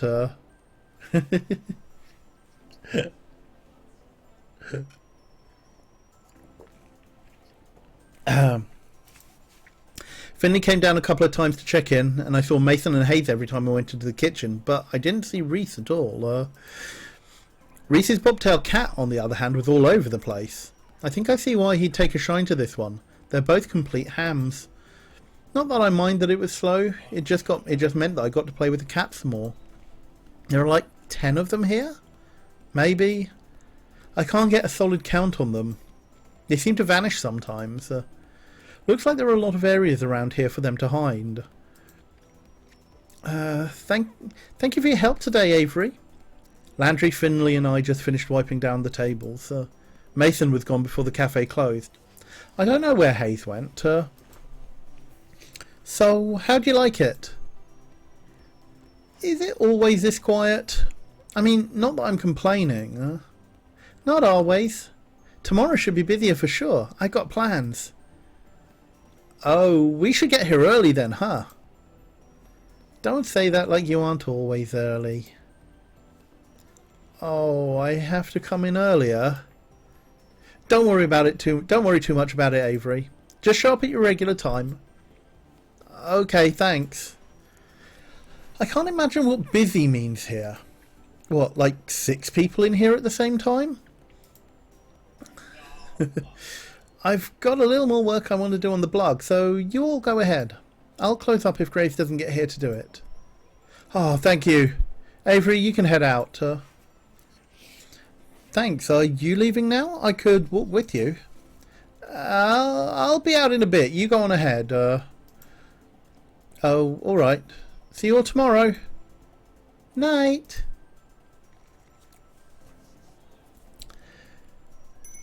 The door closes behind me with a jingle. I have a job. My co-workers are pretty cute. I get to play with cats. And if this works out, I should be able to afford a place of my own soon. Oh, Avery. You sweet, sweet, poor deluded boy. Hold on, first then they've got him working open to close. Training. Hey Ella. Oh no. I think I probably should up the caps limit on Nightbot. 25 might be a bit too low. I think. Even knowing everything, I'd probably still work there. You know what? It's you're probably right. Wait until my parents hear about this. I'm feeling pretty good right now. I can't help giving a little celebratory fist pump. Alright. I think I just heard someone snort a laugh behind me. I thought I said that pretty quietly. I turn around to see who it is, but there's nobody there but a cat. 2 cats, actually. Cats from the cafe. No worries, Ella, don't worry. We are going to be doing Hayes's line on this. I have a walkthrough to make sure that I hit the right choices. Although, to be fair, it was mostly what I was going along until I managed to somehow accidental into Finley's line last time. I think it was a one. I mean, it all hinges on one choice, basically. Cats from the cafe. Reese's cat and the Siamese cat, to be precise. Crap, how did they get outside? Did I let them out when I left? This is real bad. I'm pretty sure one of the first rules of working at a cat cafe is do not lose the cats. Yeah, looking at the responses, I think I know as well, Loop. They're not looking at me anymore. Now's my chance. I start creeping towards both cats. If I move too suddenly, I might spook them. I only make it a few steps before I see the bobtail's ears swivel back to face me. Without turning the rest of his head, it takes a springing leap and heads down one fork in the road. The Siamese cat continues down the same path, as casual as anything. I can't get them both, but I need to at least get one of them. I better decide who to go after.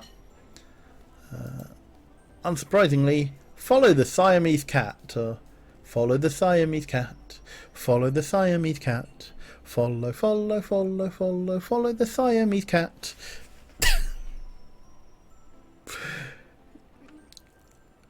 And wow, if anyone here gets... Actually, Luke, you probably would get that. You're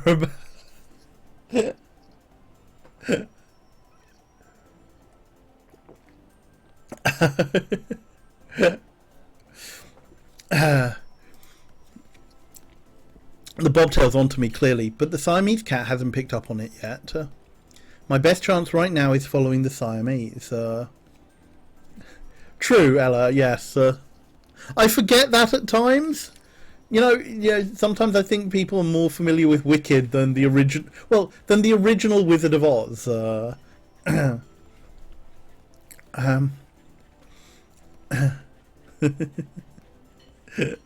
Live in Kansas, inescapable. Fair, fair. My apologies then, chat. It's gone kind of far down the path. I better pick up my pace to catch up.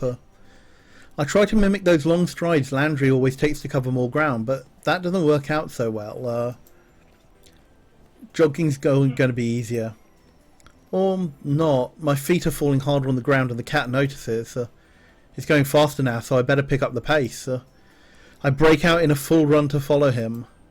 He definitely knows I'm there now, but it doesn't matter. I have bigger legs, so I'm going to catch up sooner or later. I'm a pretty good runner. I finally close a gap between us. Suddenly the cat screeches to a halt and jerks around to face me. Hey Al, have you heard of this obscure indie show called Star Trek? No, not really. Perhaps you should tell me about it.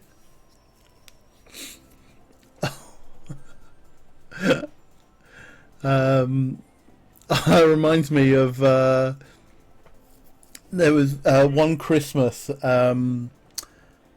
my school friends stroke uni friends group this is when we were in our early 20s.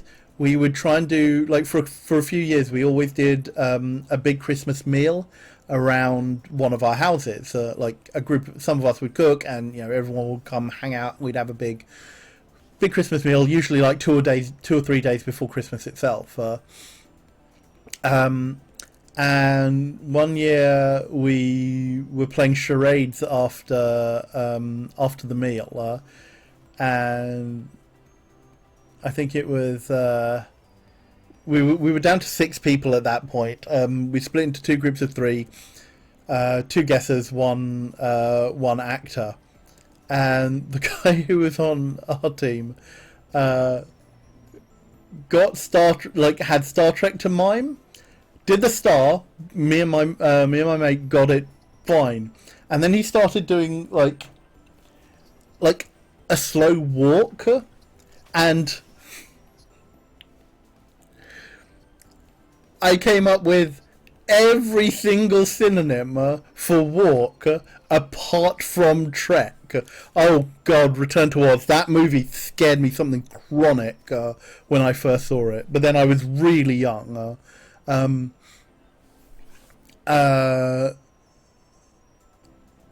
I think we gave up after I said trudge, and yeah, my actor mate was Trudge. Star Trudge is a TV series. It's like I didn't live that down for.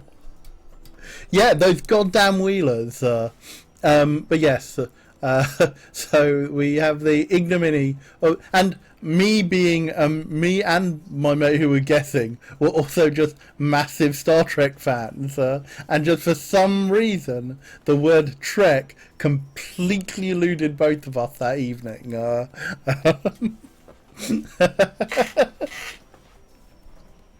Star trudging throughout the universe.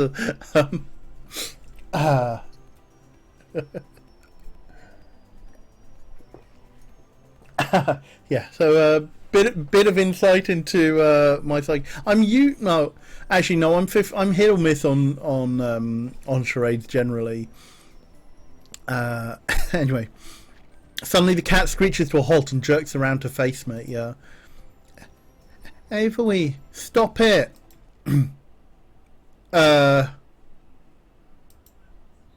Why are you chasing me? Because you got out. Wait, what am I saying? What are you saying? Oh God. So to loop, Star Trudge. These are the voyages of the starship Ilkley Moor. Our 5-year mission to find that blasted at. To find that Bartat.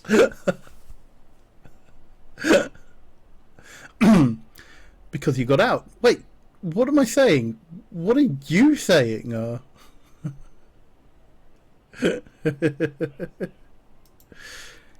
How are you saying? It's me. Quick, someone give Nico that idea. Here by go, Mr. Spock. On Final Frontier, but Tom. Tom, that's brilliant.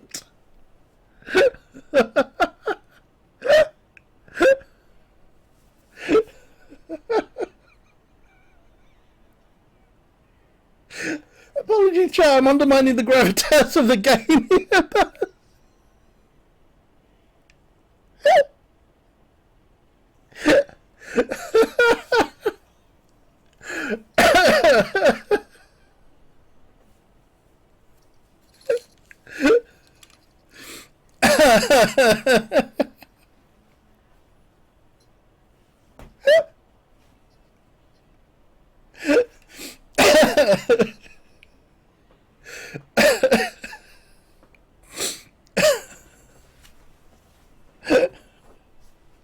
Bonus sausage. I live very near Ilkley Moor and I do have a Spock cosplay ready to go. Oh wow. Yeah, Anal.exe needs a little bit of a reset.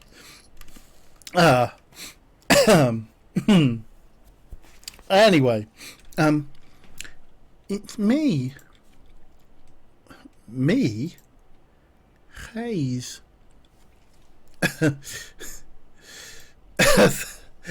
Thank you, Anna. Actually, yeah, for the redeems.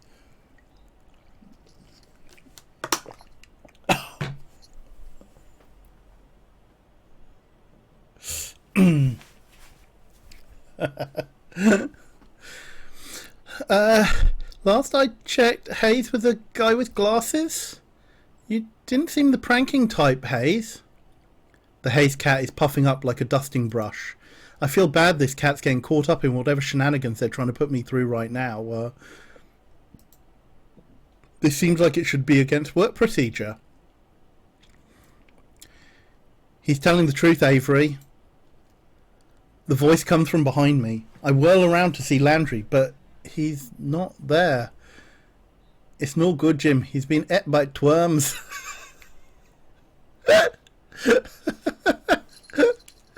Jessica, are we a cat? Are we going to turn into a cat? Are the cats in the cafe all former employees?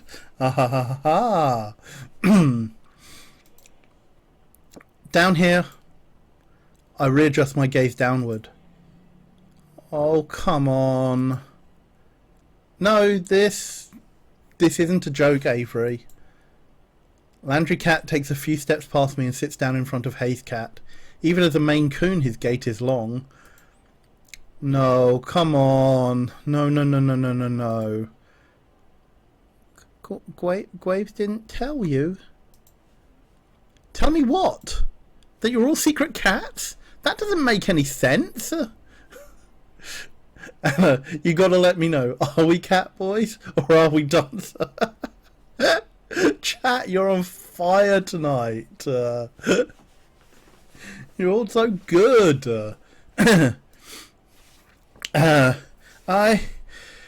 This is the dumbest thing I've ever heard.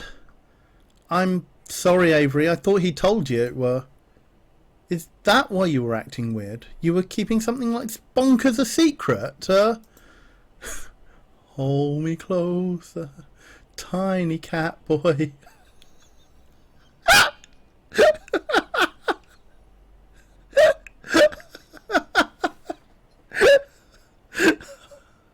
Oh,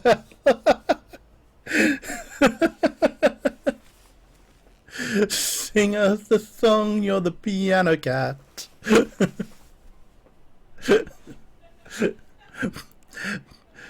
Blasted Jim, I'm the GP, not a coal miner, since the pit's all closed. Ellipses. It's not easy to talk about. Whenever we leave the cafe grounds, we turn into cats. I'm surprised to hear Hayes pipe up, of all people. All cats. Cat people? Cat boys. It began around the time we started to work here. Graves calls it a curse. A curse. A curse? Oh, this is too much.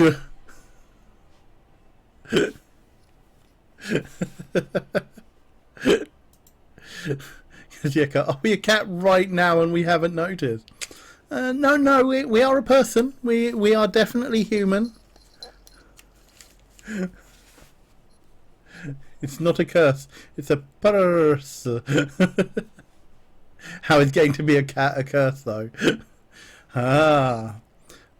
Though I don't know if everyone thinks of it that way. But wait. Everyone? Is everybody at the cafe a secret cat?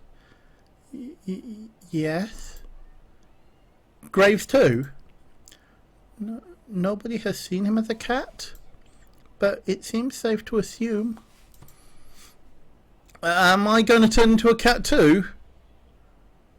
Landry isn't even looking at me anymore. He's avoiding eye contact as hard as he can.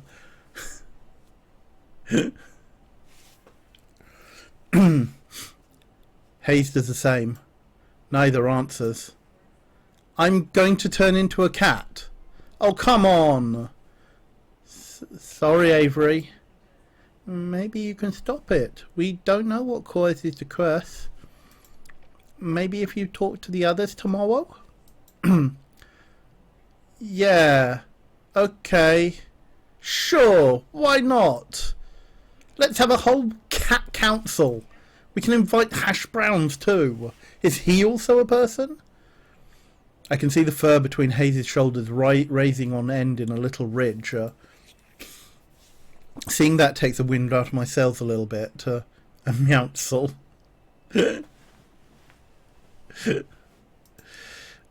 Yeah, alright. I'm too tired for this.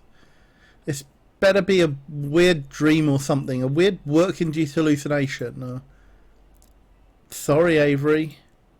Not listening to talking cats anymore. Bye. The sun's barely gone down, but I'm capital letter done with today. This is too much. Don't forget the good food this time. the can stuff.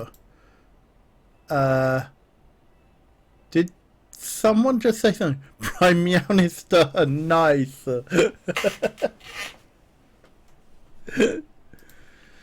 There's nobody here but Mochi. Ellipses. Oh, for crap's sake. I find him standing next to the football looking up at me with those expectant eyes. I gently nudge him with my foot. Did you just say that? Nope. Nope, I'm done. I dump the rest of the canned food in the bowl and scurry out of the kitchen. Then I dump myself in bed. I don't even want to think about it right now. I'm just going to sleep in a real bed for once. Member of Parliament. Oh, chat, your puns are excellent. Cats of the Exchequer. The Exchequer? On the useless question of is this game OSHA safe, the answer is no. I feel like I will turn you into a cat is not a legally enforceable clause. Shannon, I don't want to say this, but I just realised that Avery looks a bit like Malik and Bakura's love child. I said exactly that on the first run through. He really does.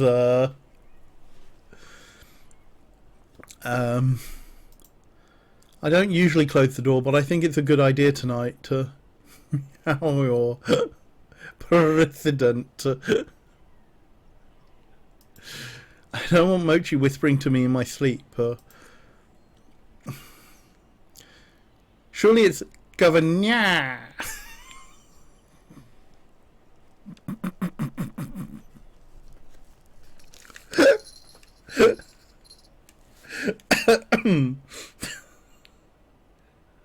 Surely it's not right for the streamer to crack themselves up like this.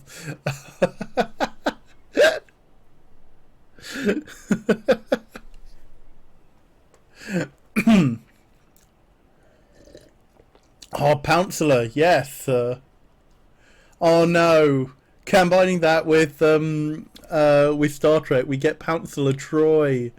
Surely, oh, there must be a cat out there named that. Surely.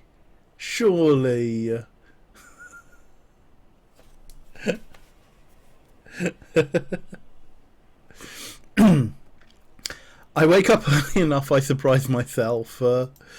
This is gross. Who does this? At least I slept fairly well, all considered.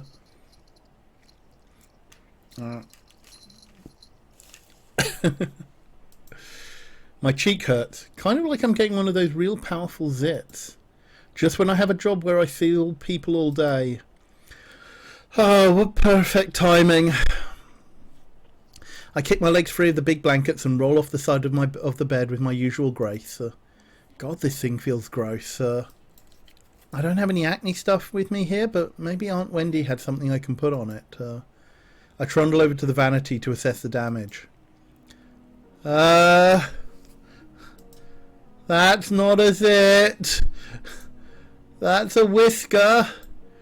There is a whisker growing out of my face.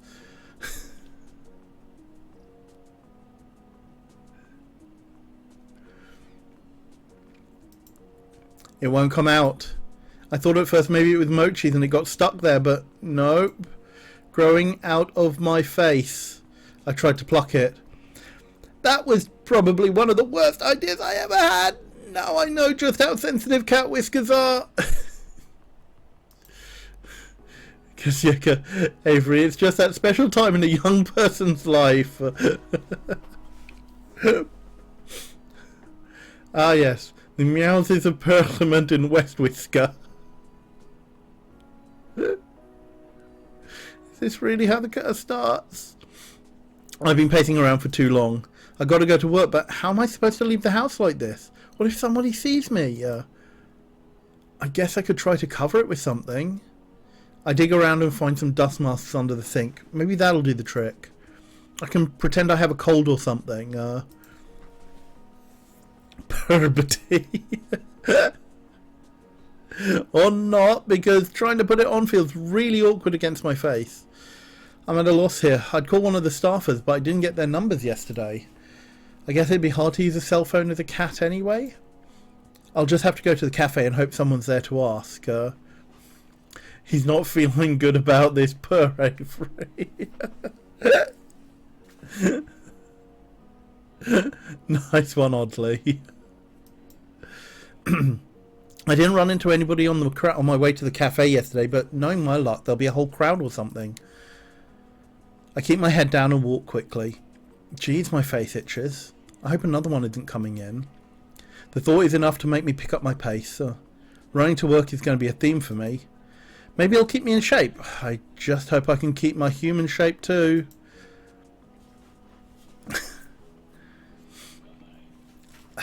Why are there so many people milling around in front of the cafe today? This is exactly what I was dreading. It's like they showed up specifically to look at the magical mutating cat person. As I approach the cafe, the whisker falls off, like a dead leaf or something. Look at it just flutter to the floor. Anna. Growing hair, changing size, new smells, hormones changing. Ah, yes, he's come of a certain age. Cat boy. Avery wishing he could press pause on this. It's not a meowsing. He should have read that clause in the contract. Oh, nice one, non-binary.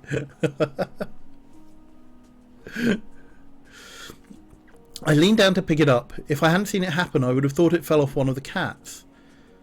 Oh, this is stupid. This is so stupid. My eyes start to sting. I can't tell if I should be mad or crying or both. This is just really, really stupid and I don't want to deal with it. I kick the door open with my foot, but it's actually pretty heavy, so it just sort of nudges open. Where the hell is Graves? Looks like most of them are already here. They're already setting the table for breakfast. This is just a regular, normal day where nobody grows cat whiskers. Oh, Avery! I don't think he's in yet. What's the matter?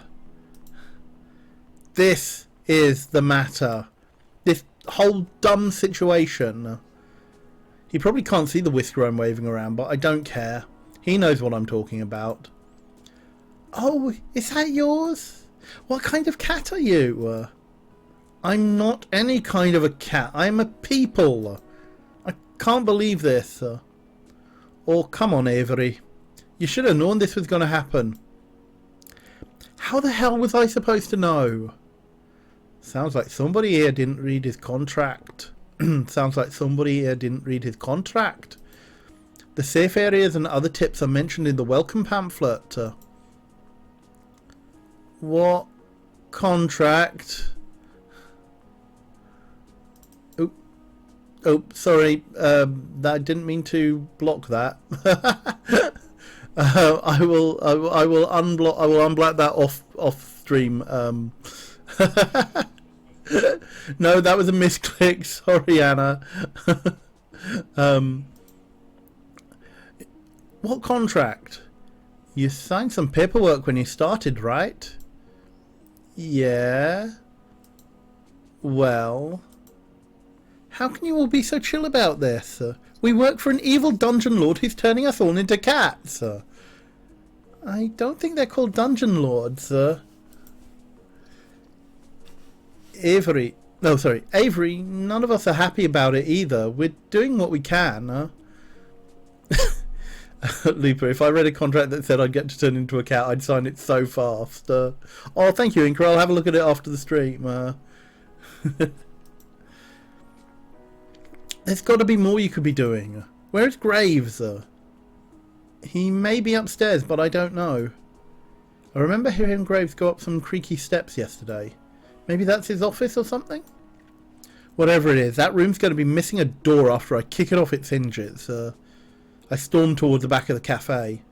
The steps must be back here somewhere. Hayes and Mason are in the kitchen. Hayes is gawking and even Mason's got an eye on me. Avery, where are you going? I've had enough of this. I've got to give him a piece of my mind. What? This cursed crap. The others trail me into the kitchen. What am I, the cat herder? Avery, chill out. We aren't all mad about it. Most of us signed up for it on purpose. It's done some good things for us. Well, I'm mad about it. I'm mad as hell. Turning into a cat won't do jack for me. I know you're mad, but it's not Graves' fault. He does a lot to help us. Okay, take care, sir. Take care, Bonsai. Thank you for hanging out.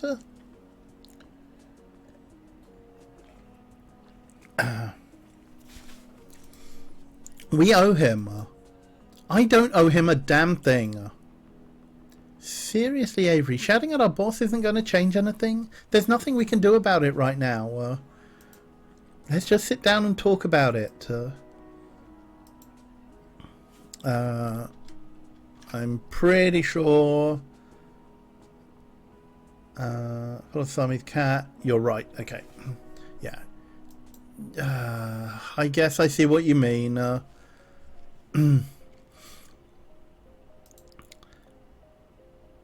Now, come on, don't be such a salty caramel latte. Finley puts her arms around my shoulder. I try shrinking away, but she just redoubles her efforts. I've never had someone be so forceful about comforting me. You like donuts, right? How about jelly donuts? Oh, if you want to try out the bad ending, you can quit there. Okay. I'll probably do that on a off run through.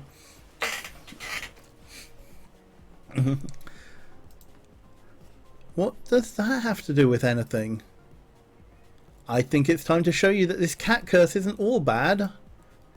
She gives me a quick wink and a punch on the shoulder. Go sit down at the table. I'll be out to show you in a sec. There's two bad ends, apparently, Skull.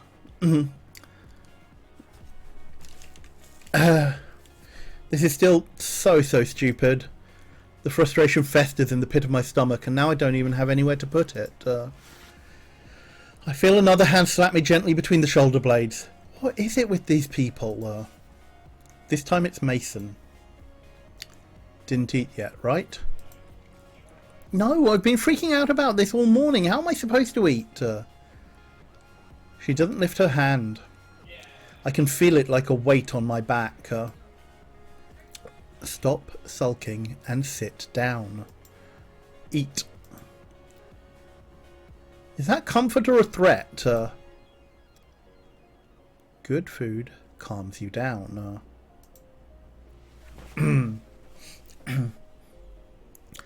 She gives me a firm but gentle push towards the dining area. It's like being scooted forward by a steel pillar. I guess I might as well go sit down. I return to the front of the cafe and flop down in the chair at the head of the table. After that, following everyone was doing before, nobody's bothered to come back out yet. Maybe they think I could use the space to cool off? It feels a little like I'm in time out. First out of the kitchen is Hayes, of all people. He tiptoes up and delicately sets a small teacup down in front of me. It's chamomile and lavender tea. It can help with stress.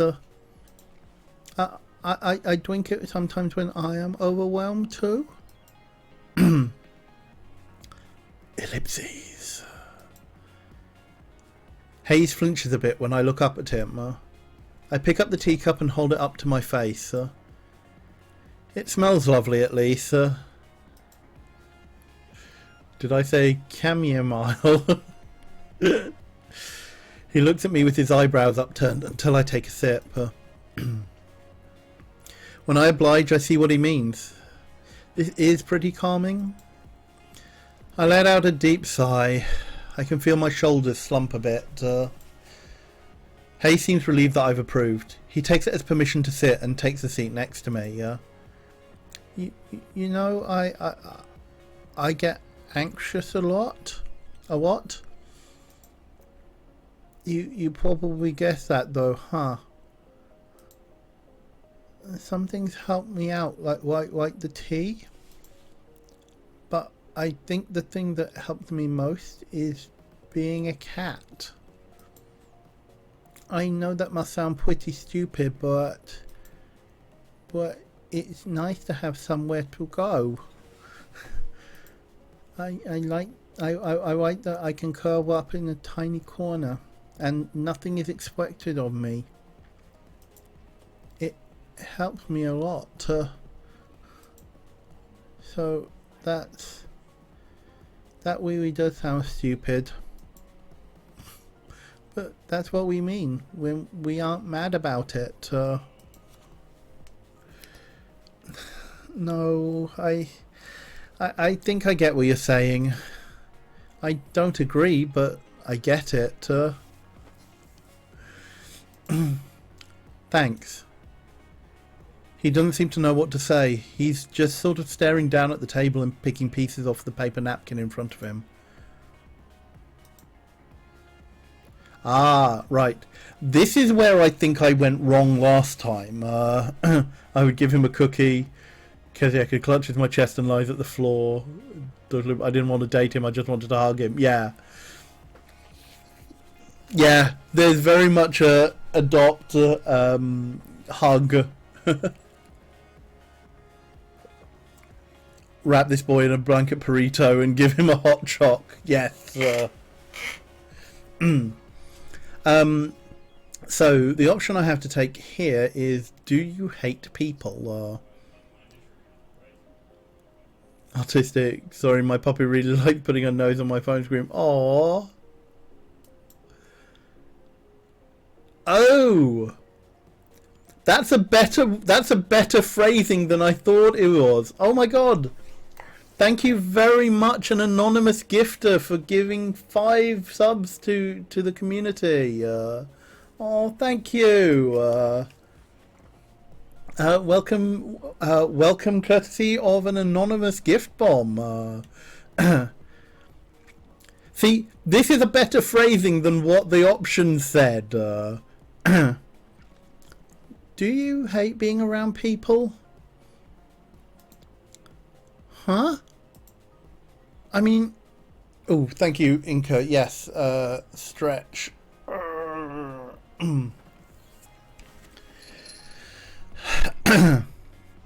I mean, why would you work at a place where you're around people all the time if they make you nervous? New art.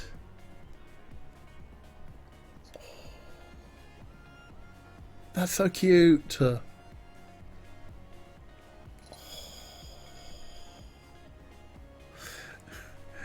Kaziaka, glass him! Gently pours him a glass of chocolate milk. Yes.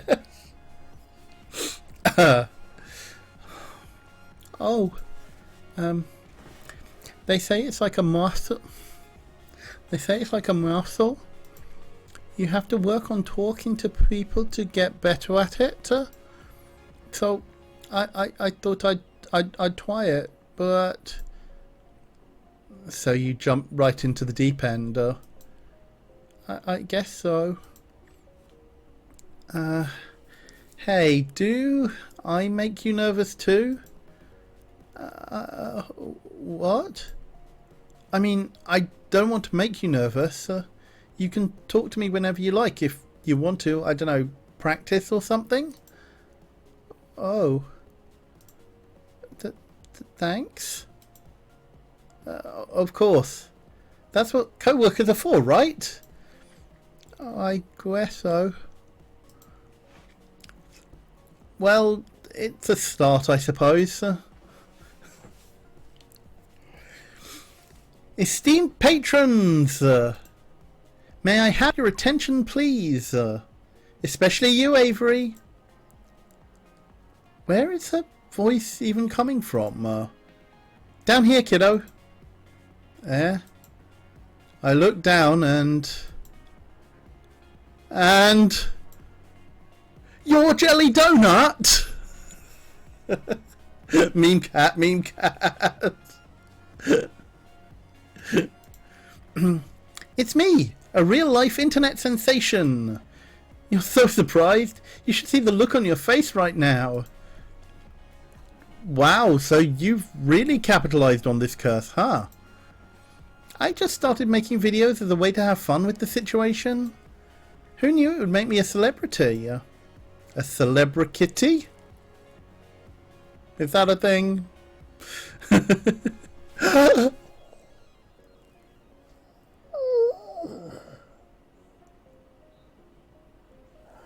Oh, wow. Thank you, an anonymous gifter, for giving 10 subs to the community. Thank you. Oh gosh, you're so generous. Thank you. Please do gift and give responsibly. That is, oh, just biggest hearts for you all. Just yeah. Whew. Thank you everyone. It's much appreciated. Anna, I just ordered sushi. Yay for sushi. Oh no, don't worry, Anna, I'm not. It's just, it's also very warm in here. I might actually need to turn my fan up a bit. Oh, thank you, Moliere, for the 420 Blaze It bits. Have the last of my bits, which just happened to be a blazingly fun number. Nice, thank you.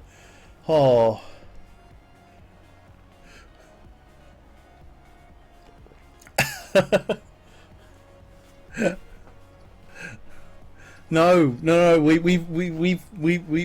We've had a hype train. It's. Oh, thank you, Inca, for the 200 bits. And Moliere for giving 5 subs to the community. Oh, I'm supposed to be playing a game. You're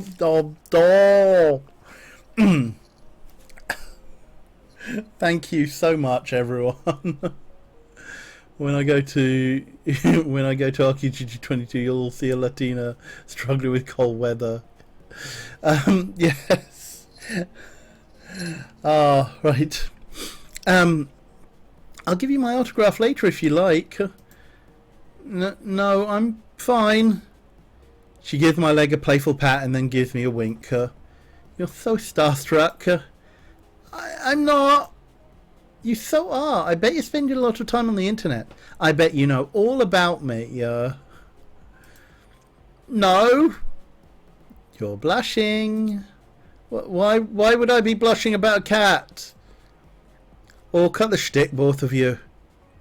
Reese saunters up, serving platter in hand. He nudges Finley aside with his foot, scooting her a good distance from the table. Rude. Are you over your temper tantrum, Avery? Well, I almost was, but then you had to come in here and call it a temper tantrum. No sense of humour, just like I said. He reaches over my shoulder and sets a plate of pancakes down in front of me.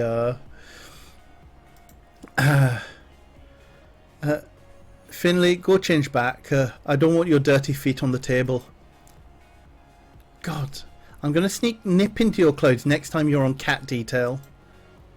Despite her threat, Finley saunters off, tail flicking into the break room. Or tabby tantrum. Dr. Luke, you kick Finley? Jail for 1,000 years. Indeed. She returns a moment later and flops down in the seat across from me, but not before grabbing another stack of pancakes from Reese. She's already digging into her food when Mason comes from the kitchen and takes her usual seat. Landry follows close behind her with another tray of pancakes, and the rest of the table pounces on their breakfast prey. How are you feeling, Avery? Better, I guess. I'm glad to hear it. We didn't mean to spring this on you, but I think we all forgot how confusing it all was at the start. I know I assumed you already knew what was happening. So, am I the only one who didn't read the contract? Did it say, like, hey, I'm going to turn you into a cat or something? Not in so many words, at least. But, of course, we all read it, right? Wow. The varying degrees of sheepishness going around this table right now. Nope. I didn't really understand the safe zones talk and things. I thought it was about safety protocol, but I didn't ask. Hayes shrugs and looks intently at the maple syrup pooled on his plate, which I'm choosing to interpret as no. I skimmed it. I got the potential for great power but at a price part, but the specifics... oh my god. Oh my god, all of you. No wonder I'm the one in charge here. The point is, Avery, we don't want you to feel like you're alone. We've tried finding out more about it, but we all hit dead ends. Nah.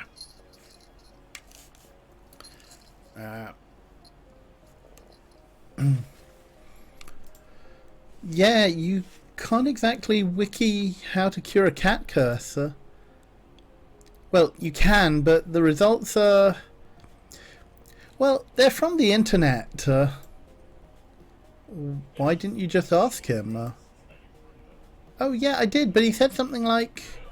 ahem. We are but actors on the stage of life and have been cast in this drama of this cafe. That sure sounds like something he would say.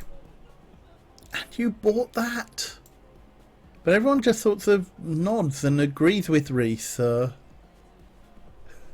If you sell your soul, you sell your snoll. That's a risk you've got to take. Indeed, Snappy. Wow. But we're all in this together. Oh, thank you, Joe, for the 3-month resub. What up, cat people? My first result for how to cure a cat was systemic antifungal therapy. So, oh, thank you, Joe, for coming in there. Yes. And thank you, everyone, for the level 5 hype train. Wow. No, I've said it before and I'll say it again. You all are wonderful, wonderful people, and thank you very much for being here and being part of this community. But we're all in this together. We're like teammates now and can figure it out with or without Graves. Yeah. Yeah. You're right. We can do this. I raise my fork, pancake piece still attached like a musketeer giving a salute. I get varying nods and murmurs of agreement, but no one follows my example. Do you think he was named Graves and decided to lean into the aesthetic, or do you think he chose the name? I don't know. I'd like to think it was the former, but probably suspect it's the latter. I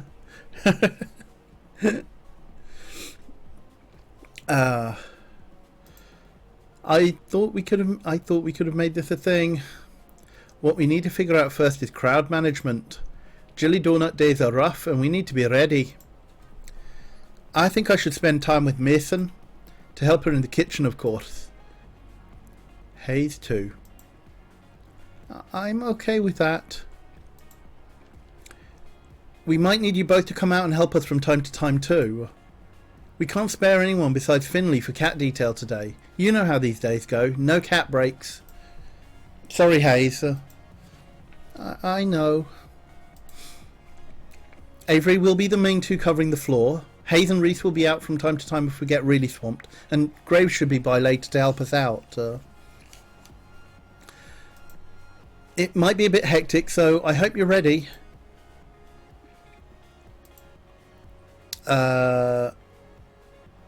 Oh. I need to take what a hassle here. Interesting. This sounds like such a hassle. Why do it at all? Are you kidding? We raking some sweet, sweet cash on Jelly Donut days. I hope you've got a wallet big enough for all the tips you'll get. It's good publicity. We aren't in a very convenient spot, so we'll take what we can get.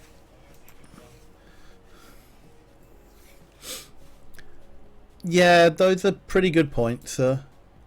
Although I'm feeling the point about the tips more personally. Mason, are you ready? Yeah, this is where you got Finley, I think, because you were kind of and because I didn't pick the specific push on Hayes as well. Oh, thank you, Nossorgs, for the hydrate.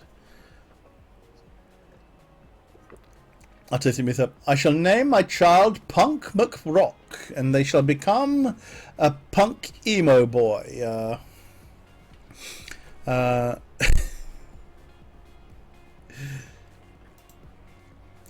This is going to be a long day for you. I like a challenge. Nominative determinism, yes. Now finish eating so we can get back to work. Oh wow, my nose is so itchy. Yes, ma'am. Reese shovels one last pancake in his mouth and without even finishing chewing, grabs his plate and hurries after Mason. Hayes at least manages some grace in his exit. I better go get ready too. My public awaits. Finley hands me her plate, then dramatically flicks her hair away from her face like a starlet in a photo shoot. Surely that's cosplay determinism, Loop.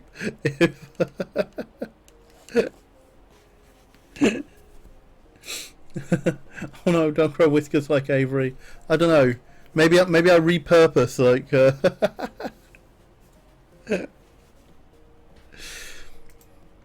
All right, Avery, drink your coffee because it's time to get energetic. Yeah. Good, because if you look outside the cafe and around the corner... Oh man, is that why there were so many people out front? Yep. I better chug this coffee then. Well, better get pumped. Oh boy, did it become busy fast. There was a crowd of people as soon as we opened the door, and they're all clamouring to see the internet sensation Jelly Donut. They pour in like a leak in a ship's hull. Landry tells me that sometimes we have to cap the number of people allowed in at a time, but it's not that bad yet. Hopefully the numbers stay down until Graves gets back. We'll need the crowd control in the afternoon. Where the heck is he anyway? I'm sure he has a lot to deal with. There's a lot more to managing a restaurant than what goes on inside, I'm sure. He always comes to help out sooner or later. I'm having a lot of trouble picturing Graves' waiting tables. Maybe he wears that uniform Reese is so obsessed with. Okay, I don't have time to sit here daydreaming about that. There are tables to wait. Boy, are there a lot of orders for donuts and coffee today. I didn't even know that was on the menu. I guess it's pretty on point to offer donuts on a day where Jelly Donut is in the cafe, but somehow I hadn't expected it. I don't see them in the pastry case. Maybe they're still in the back. I better go check. Kaziaka, can we romance Graves? Not yet. We have to complete everybody else's lines first. And then that opens up Graves as a secret option.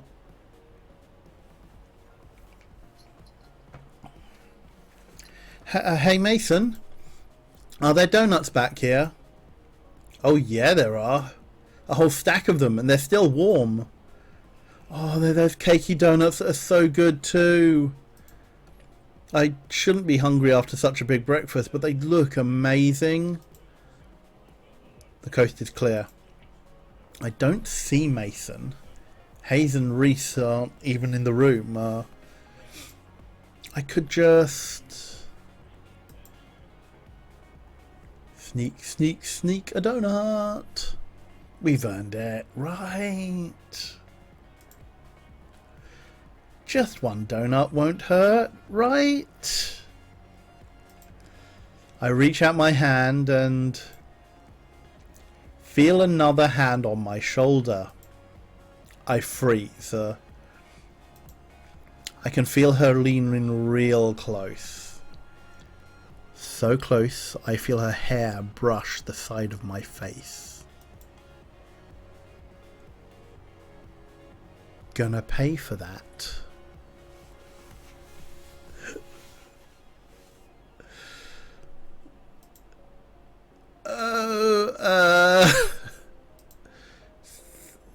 Sorry, I... Don't steal from my kitchen.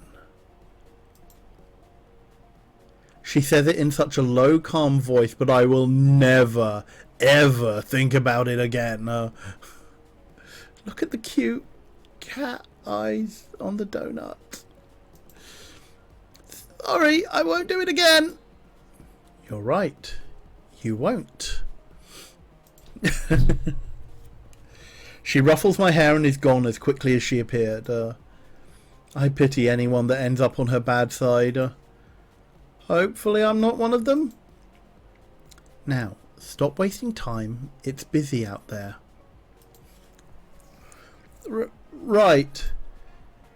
Mason dumps a tray of plates in my hands and shoos me out of the kitchen. We haven't. This is only the second one. We did Finley first, and I said I would do one of the male dating lines. I'm not intending to run the rest of the lines on stream, but I might do them off camera and come back for Graves if that's what if people would be interested in that. So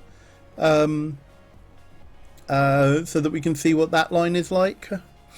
Mason's line is again incoherent sobbing. I bring the plates to their respective tables. One moment, chat.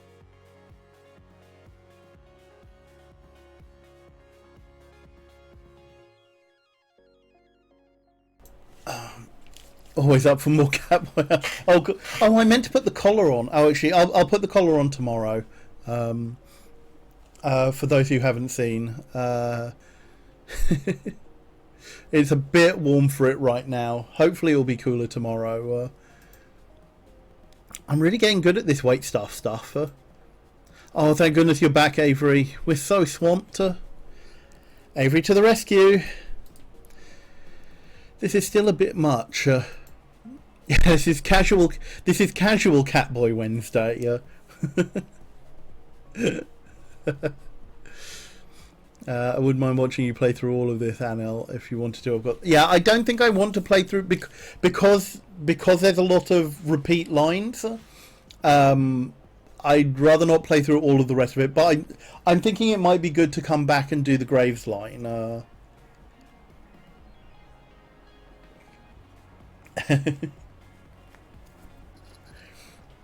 You know, what are you doing today? What are you doing today on stream, Anil? Oh, you know, just casually catboying around.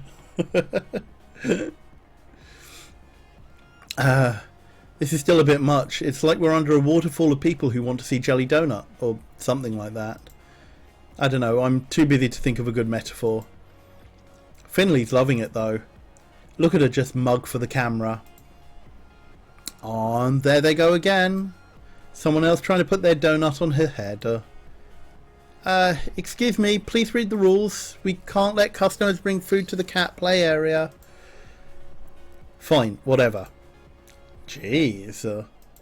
You see something on the internet and you think it's okay to do it in real life? Some people. Yeah, I think that's what I read, Loop. So that's probably what I'll do. Someone better talk to that kid about these bad habits she's encouraging in people.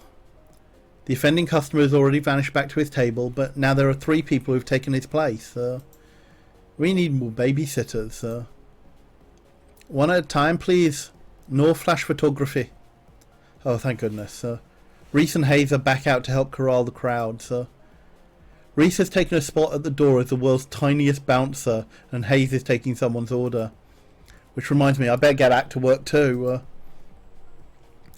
We're in the final stretch, but dang, this is exhausting. My pockets are bursting with tips, but that's not much consolation if I feel I'm never going to leave this place. I could really use a break. Hey. What's she doing out here? Does she need a break too? I suppose I shouldn't be too selfish. I'm not the only one working my butt off here. Get in here.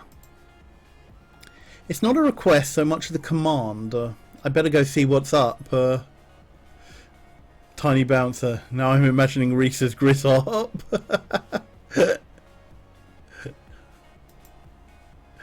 Hold me closer, tiny bouncer. I should know that tune better. Darn.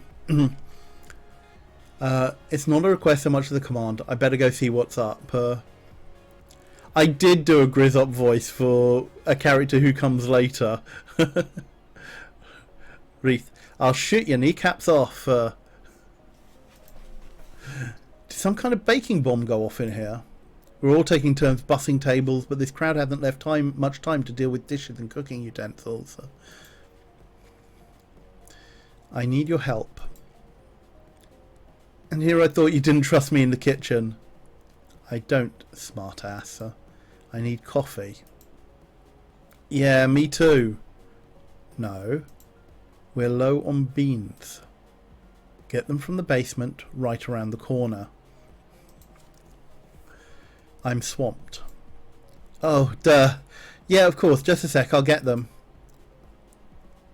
I've never been in the basement before. It's probably not a great idea to get someone to help me out, but dark spaces kind of creep me out. This is a restaurant, not a haunted house, and I'm not some scaredy cat. It should be fine. Here goes nothing. Holy crap, Graves. I try to give you the benefit of the doubt, and this happens. This isn't a restaurant storehouse, it's a Halloween surplus store. Is that? It is. That's a curio full of model skeletons. What the hell? What's he got padlocked in that cabinet? Do I want to know? Like, I better get out of here and go back upstairs quickly before I get attacked by a giant toad. I find a giant bag of unground coffee beans that I'm sure I can just barely lift myself. But more interesting is the book that's resting on top of it. With its worn leather cover embossed with silver swirlies in the shape of a cat. It looks like a spell book or something. It's probably Graves' diary. I'm so curious. It wouldn't hurt to take a little peek, right? A grimoire. Oh. Grimoire. Grimoire? Wow, that's a difficult word to say. Grimoire. I think it's probably better written down than trying to pronounce.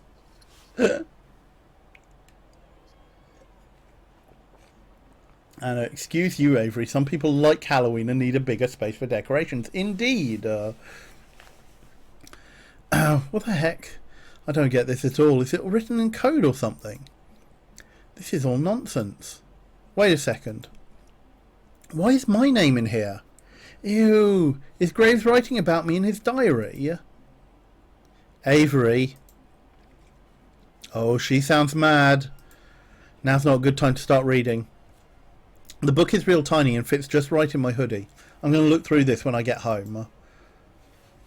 It's probably nothing, but after seeing my name in it, how can I resist taking it home for a better look?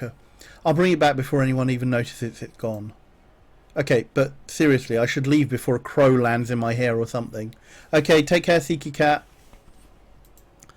I have the coffee bag in my arms and trundle up the stairs back to the kitchen now. Ah, the light of day. It was way too quiet in that basement. I can barely get the door open when I hear muffled noise from the dining room and the clanging of pots and pans in the kitchen. Get lost? Sorry, get lost? Took you long enough. Sorry, I don't know my way around there just yet. Creepy, isn't it? Yeah, I'm glad you said it. It gave me the chills. I like it. Somehow I'm not surprised. Thanks. Now get back to work. Okay. Anytime? The whirring of the coffee grinder starts immediately after I start talking. This conversation is probably over. Better get out there and see what's going on.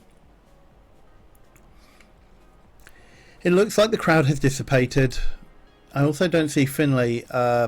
jelly donut anywhere. I guess even her energy has its limits, huh? Hey cutie, how about some coffee? I had a real busy day at work. Oh, there she is. Wow, she looks worn out. I bet that does take a lot out of you. Wait, cutie? Dang, is she just being friendly or is she making a move?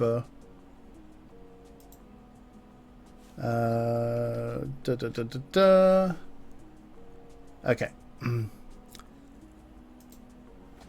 One coffee coming right up. You want me to put anything in it? Oh, you sweetheart. Skim milk and 2 sugars, please? You got it. I fetch her a cup of coffee just the way she likes it. Yeah, neutral answer there. Once I make it back, I catch her looking at her phone. The cafe got some really good comments today. We should see a nice boost in traffic from this. So is this what you mean by social media expert or whatever? Yep. I run the company message board and all those other accounts. Jelly Donut was something I started doing to get more cafe traffic. I didn't expect it to get so big. It's actually a lot of fun. You should join me when you start transforming too. I could use a sidekick. Yeah. I'd forgotten about that until just now. Oh, sorry. I'm just trying to help. Here, come sit with me for a sec. It's quiet enough that Landry can take care of the remaining stragglers, so it should be fine if we sit for a minute or two. Really though, it's going to be fine. We'll all stick together here and you're part of the family now, got it? You have sprinkles in your hair. She reaches up and finds a treasure trove of sugar stuck in her bangs. So I do. I mean it though. Got it? Yeah, thanks. Got any room for another at this table? Huh, guess there weren't too many left after all. I glance downstairs and it looks like he's already locked the door. Always. Landry scoots a chair next to Finlay. I guess the cafe's closed now. I expect you all won't spend too much time lollygagging. We have clean-up to do. Jeez, Dad. Lollygagging? Really? I don't know. It was the first word that came to mind. Reese, why don't you sit with us too? We could all use a break. I suppose so. Where are Hayes and Mason? Oh, you know Mason. She's probably already gone. She doesn't stick around after shifts to help with clean-up, huh? Somehow lollygagging worked better in the Scots. She gets here earlier than any of us for prep, so it's only fair she also leaves early. Besides, I think she has something that she does after work. What? As a cat? Hey, don't judge. I wonder what kind of cat she is anyway. It feels kind of rude to think that, but you know what they say about curiosity and cats. I should see if she's here to thank her for her work. I'll be right back. Tell Hayes to come join us if you see him. You got it. Let me go back to the others. Okay. Wow, the kitchen's pretty clean already. Was Mason that quick? Oh, there she is. I caught her before she could go. Mason? What? Oh. You really busted your butt today. Yeah, curiosity killed the cat, but satisfaction brought it back. Thank you. It's my job. She's already got one foot out the door. She seems irritated that I interrupted her. Have a good night. Well, have a good night. And with that, she's gone. Boy, she's hard to talk to. She disappears around the corner, but a second later I catch a glimpse of a lanky orange cat with a crooked tail. Maybe that's her? It looks like she's heading in the same direction as my apartment. I wonder if we're neighbours. Probably not. That's kind of silly to assume. When I get back to the kitchen, I hear the sink running. It looks like Hayes is doing the rest of the dishes. Why doesn't he come out with the others? Poor boy deserves a break as much as the rest of us. If everyone's a family, like Finley said, he should be part of it too. Invite him to go back to the others. Hey, put those down. Come out. We're all going to sit and have coffee together. I'm fine, thank you. What? You don't like me now? What? I'm just teasing you. Come on, you're one of us, and I'm sure you're tired too. I'll come back and help you with the dishes after we're done. I'm sure I won't be the only one either. We gotta stick together, right? I guess so. Come on, I'll get you your coffee even. I'd rather get it myself. I'm a little picky with my coffee. Oh, yeah? How so? I prefer a good cappuccino instead. We have a nice espresso machine here.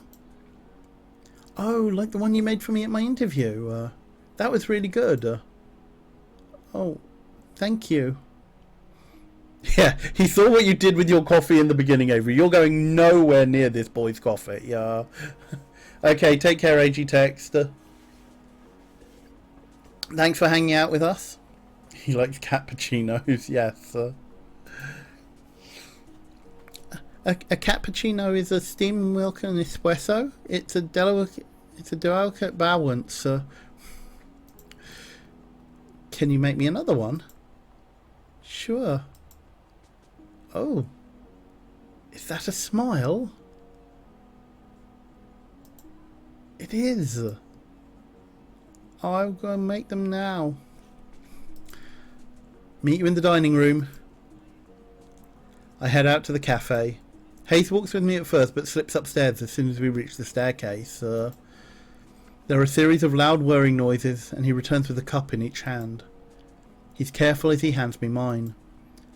It's still a little hot. It looks amazing, thank you. I head back upstairs, coffee in hand, and return to my seat. Hayes follows shortly after and sits at the table next to us. I reach out and drag his table a little closer to ours. We all sit and talk over coffee for a while. We divide the tips, careful to leave a separate stack for Mason when she gets in tomorrow. It's getting pretty dark. I should get going soon. I say goodbye to everyone and head out. They're all staying late again. I can understand that. Of course, they want to be human for as long as possible. I'm going to enjoy this while I can. The gravity of the situation weighs on me as soon as I'm out the door. What the hell am I going to do once I start turning into a cat? How could I explain that? Nobody would believe me. Mew. And the thought flies out of my head. The black cat with the odd eyes is back. It sits in the middle of the road. Something dangles from its mouth, but I can't tell what. Quit it, Graves. I know that's you. The black cat stares back at me impassively. Playing dumb isn't going to work. The black cat flops onto the pavement and splays out its legs. It's not even looking at me. Maybe I'm off on this hot tip after all. I guess sometimes a cat is just a cat.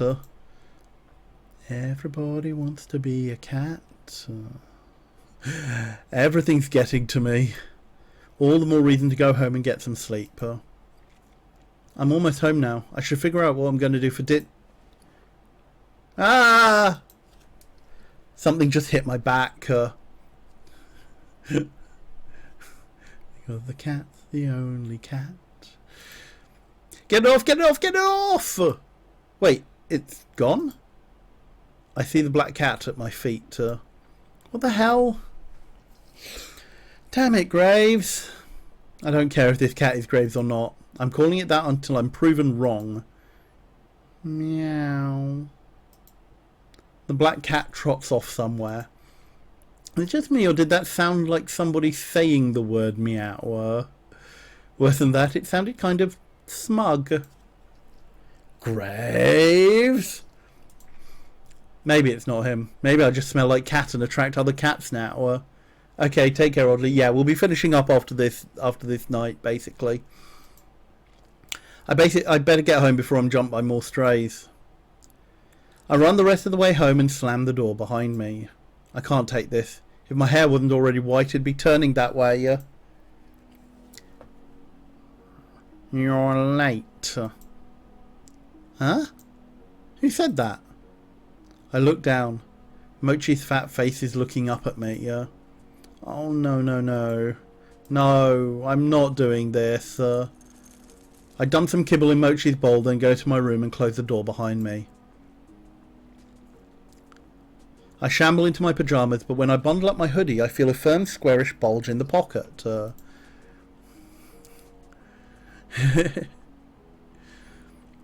That's right, the book. Maybe something useful is in here. I start to flip through the book again. There's my name.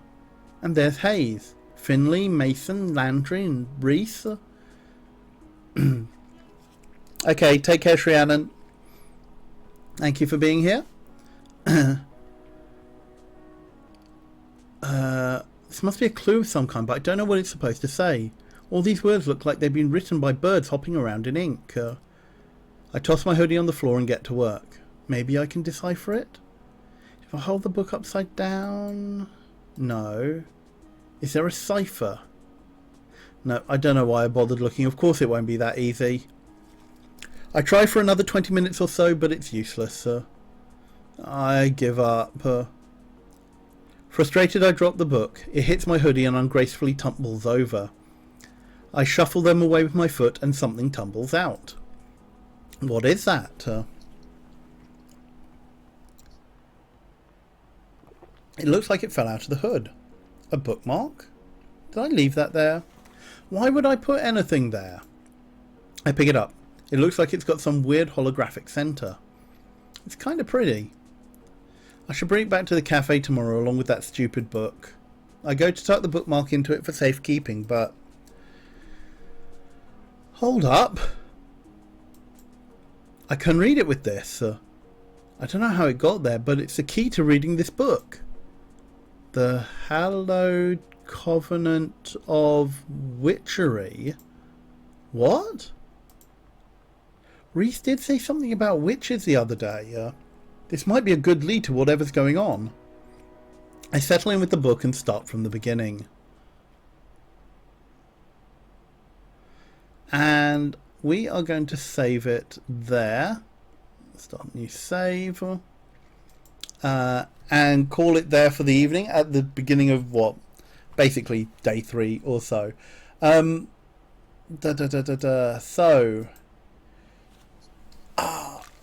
let's take this off.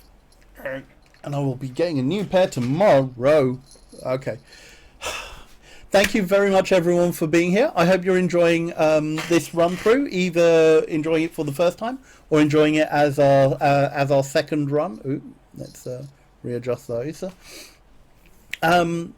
Thank you very much for hanging out. It's been a blast. It's really nice to actually be doing this again, or to be continuing with this. Oh God, I'll work out how to fix these properly. Just as much fun the second time around. Oh, thank you, Moliere. Yeah, time is really going. So I will be back with more of this run through tomorrow at 3 p.m. BST. Don't worry if you can't make it. The VODs will be up for anyone who can't be here. But thank you again for hanging out. It's been great, and I'm repeating myself. I must be tired. Thank you everyone who gave bits, who subbed, who gifted, who donated via Ko-fi. As I said, I have a Ko-fi link up there. You can do so if you want to give me or any other streamer who has a link money instead of using Amazon or Twitch. anyone who has told other people about the stream, I'm really grateful for all your support and all of your love. It's an absolute joy to be doing this for all of you. And yeah, thank you everyone who contributed to the hype train and such. You're all lovely, wonderful people. So I will bid you all a good rest of day, and hope you all take care. And I'll see you all very, very soon. Bye.